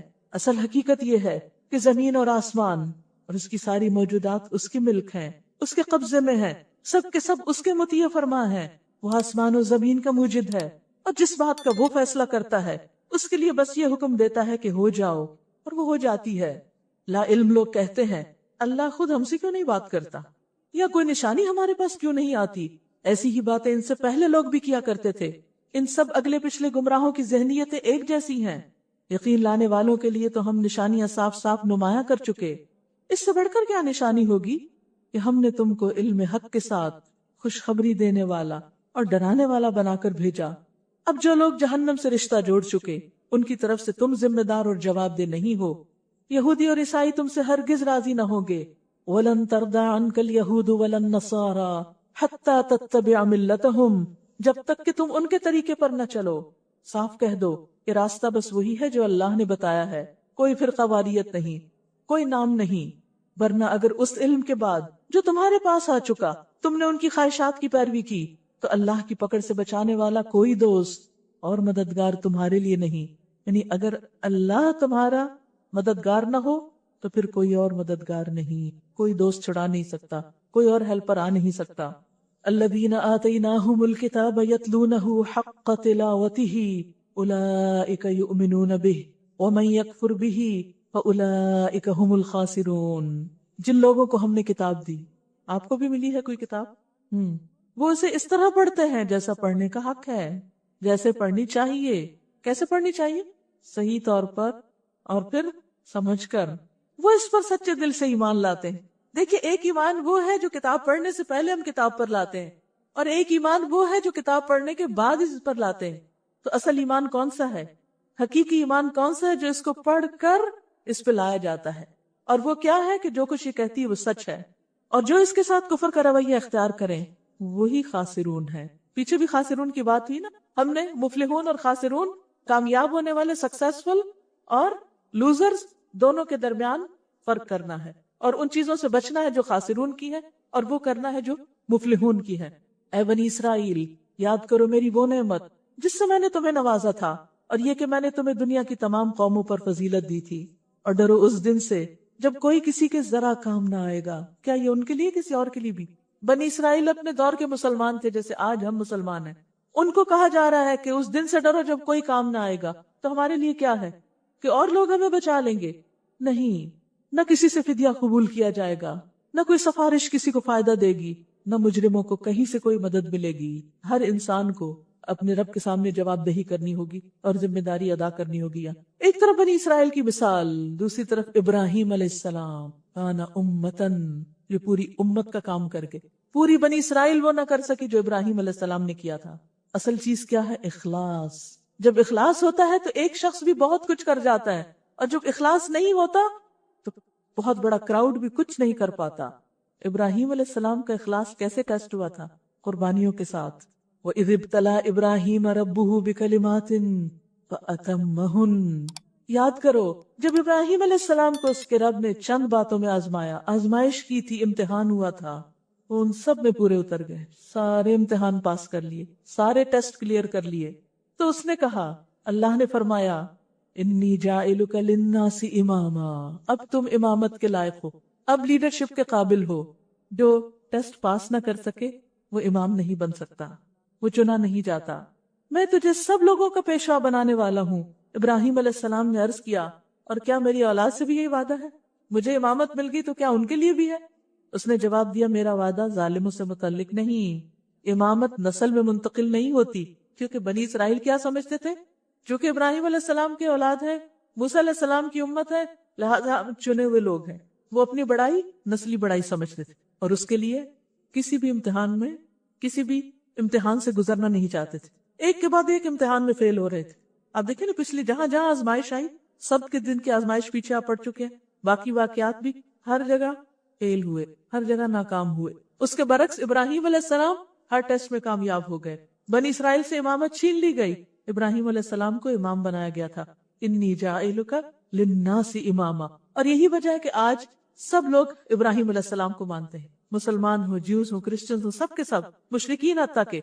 اور یہ سب اتنا بڑا مقام کیسے ملا؟ قربانیوں کی وجہ سے۔ ان کی آزمائشیں کیا تھی؟ آگے قرآن مجید میں آتی جائیں گی۔ اور یہ کہ ہم نے اس گھر کعبے کو لوگوں کے لیے مرکز اور امن کی جگہ بنا دیا۔ انسان کو عبادت کے لیے، کام کے لیے ایک مرکز چاہیے ہوتا ہے۔ اللہ نے ابراہیم علیہ السلام کو امامت کے ساتھ جگہ بھی دی، اور لوگوں کو حکم دیا کہ ابراہیم جہاں عبادت کے لیے کھڑا ہوتا ہے، اس مقام کو مستقل جائے نماز بنا لو۔ ابراہیم کے قدموں کے نشان بھی معزز قرار پائے، اور لوگوں کے لیے مرکز اور سجدے کی جگہ، کہ تمہارا بھی مصلی یہی ہے۔ اور ابراہیم اور اسماعیل کو تاکید کی تھی کہ میرے اس گھر کو طواف اور اعتکاف اور رکوع اور سجدہ کرنے والوں کے لیے پاک رکھو۔ تو گویا اللہ کے گھروں کو پاک صاف رکھنا ہماری ذمہ داری ہے۔ یہ وہ لوگ ہیں جن کو اللہ نے امام بنایا، اور اماموں سے کہا جا رہا ہے گھر کو صاف رکھنا۔ اور یہ کہ ابراہیم علیہ السلام نے دعا کی، اے میرے رب، اس شہر کو امن کا شہر بنا دے، اور اس کے باشندوں میں سے جو اللہ اور آخرت کو مانے انہیں ہر قسم کے پھلوں کا رزق دے۔ جواب میں اس کے رب نے فرمایا، اور جو نہ مانے گا، دنیا کی چند روزہ زندگی کا سامان تو میں اسے بھی دوں گا، مگر آخر کار اسے عذاب جہنم کی طرف گھسیٹوں گا، اور وہ بدترین ٹھکانہ ہے۔ وَإِذْ يَرْفَعُ إِبْرَاهِيمُ الْقَوَاعِدَ مِنَ الْبَيْتِ وَإِسْمَاعِيلُ۔ امام اللہ کا گھر تعمیر کر رہے ہیں۔ یاد کرو ابراہیم اور اسماعیل جب اس گھر کی دیواریں اٹھا رہے تھے، خود کام کر رہے تھے، خود بنا رہے تھے، تو دعا کرتے جاتے تھے، اے ہمارے رب، ہم سے یہ خدمت قبول فرما لے، تو سب کی سننے اور سب کچھ جاننے والا ہے۔ یعنی اتنا بڑا کام کر کے بھی ڈر کس کا ہے کہ قبولیت ہو جائے، کسی پر احسان نہیں. ربنا وجعلنا مسلمین لک ومن ذریتنا امۃ مسلمۃ لک، اے رب ہم دونوں کو اپنا فرما بردار بنا لے، ہماری نسل میں سے ایک ایسی قوم اٹھا جو تیری فرما بردار ہو، یعنی ہماری اولادیں بھی تیری فرما بردار ہوں. ہمیں اپنی عبادت کے طریقے بتا، ہم نہیں جانتے کہ تو کیسے راضی ہوتا ہے. دیکھیے کہ اتنا بڑا مقام مل گیا، اب کتنی ہمبلنس ہے کہ ہمیں تو طریقے سکھا کہ ہمیں کیا کرنا ہے. ہماری کوتاہیوں سے درگزر فرما، کوئی فخر نہیں، کوئی تکبر نہیں، کوئی غرور نہیں، وہاں بھی اپنی غلطیاں یاد ہیں. تو بڑا معاف کرنے والا اور رحم فرمانے والا ہے.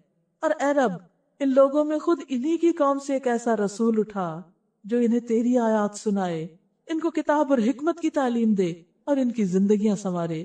تو بڑا مقتدر اور حکیم ہے. کتنا بڑا ویژن ہے ابراہیم علیہ السلام کا.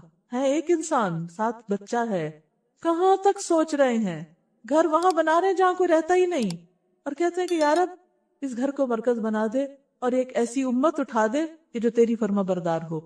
اور دعا کب پوری ہوئی؟ کئی ہزار سال بعد. وہ مانگ کر چلے گئے اپنا کام کر کے، اور اللہ نے اسے قبولیت بخشی، اور آج تک آپ دیکھیں وہ گھر کتنا آباد ہے. اصل چیز ہے اخلاص اور اللہ کی خاطر قربانی، اپنی ذات کی بھی، اپنے نفس کی بھی، اپنے آرام کی بھی، اپنے مال کی بھی، اور باقی تمام چیزوں کی جن سے ہمیں محبت ہے. اب کون ہے جو ابراہیم کے طریقے سے نفرت کرے سوائے اس کے جس نے خود اپنے آپ کو حماقت اور جہالت میں مبتلا کر لیا. اس کے سوا کون یہ حرکت کر سکتا ہے؟ وَلَقَدْ اسْتَفَيْنَاهُ فِي الدُّنْيَا، ابراہیم وہ شخص ہے جس کو ہم نے دنیا میں اپنے کام کے لیے چن لیا تھا، اور آخرت میں اس کا شمار صالحین میں ہوگا. اس کا حال یہ تھا اذ قال له ربه اسلم قال اسلمت لرب العالمین، جب اس کے رب نے کہا اپنا آپ میرے حوالے کر دے، مسلم ہو جا، اس نے کہا میں کائنات کے مالک کا فرما بردار بن گیا. جو حکم ملا سر تسلیم خم، اطاعت گزار، فرما بردار. اسی طریقے پر چلنے کی ہدایت اس نے اپنی اولاد کو کی تھی. انسان اپنی اولاد کو وہی دیتا ہے جس سے اسے خود محبت ہوتی. بعض لوگ خود تو دین کی طرف آ جاتے ہیں، بچوں کو دین نہیں سکھاتے، کیونکہ دین ان کی پرائرٹی نہیں ہوتا، دین سے ان کو محبت نہیں ہوتی، وہ صرف ایک ظاہری رسم ہوتی ہے. اگر باقی دین سے محبت ہوتی تو اپنی اولاد کے لیے بھی سب سے زیادہ ہوتی، کیونکہ انسان اپنی اولاد کو اپنی سب سے پیاری اور قیمتی چیز دیتا ہے. تو اگر کسی بھی شخص کا ایمان اور دین سے محبت کو ٹیسٹ کرنا ہو تو دیکھا یہ جائے گا کہ وہ بچوں کے لیے کیا پسند کر، کیا وہ اپنی اس محبت کو بچوں کے اندر بھی ٹرانسفر کر رہا ہے یا نہیں، اور اس کے لیے کوشش کر رہا ہے یا نہیں. یہ آگے بات ہے، دل اللہ کے ہاتھ میں ہے، کامیابی وہ دیتا ہے، لیکن ہماری کوششیں کتنی ہے.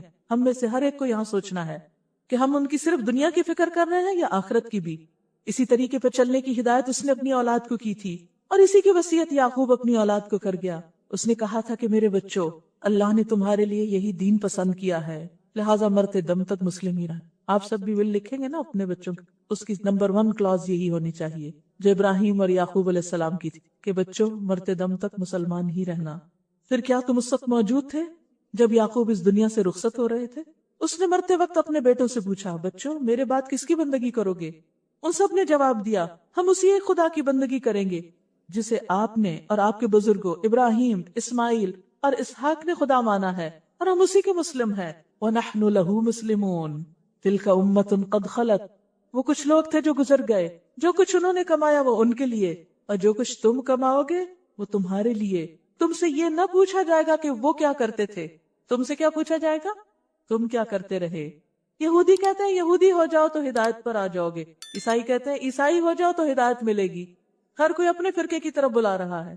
قل بل ملت ابراہیم حنیفا، نہیں، سب کو چھوڑ کے ابراہیم کا طریقہ، اور ابراہیم مشرکوں میں سے نہ تھا، یعنی مخلص مسلم تھا.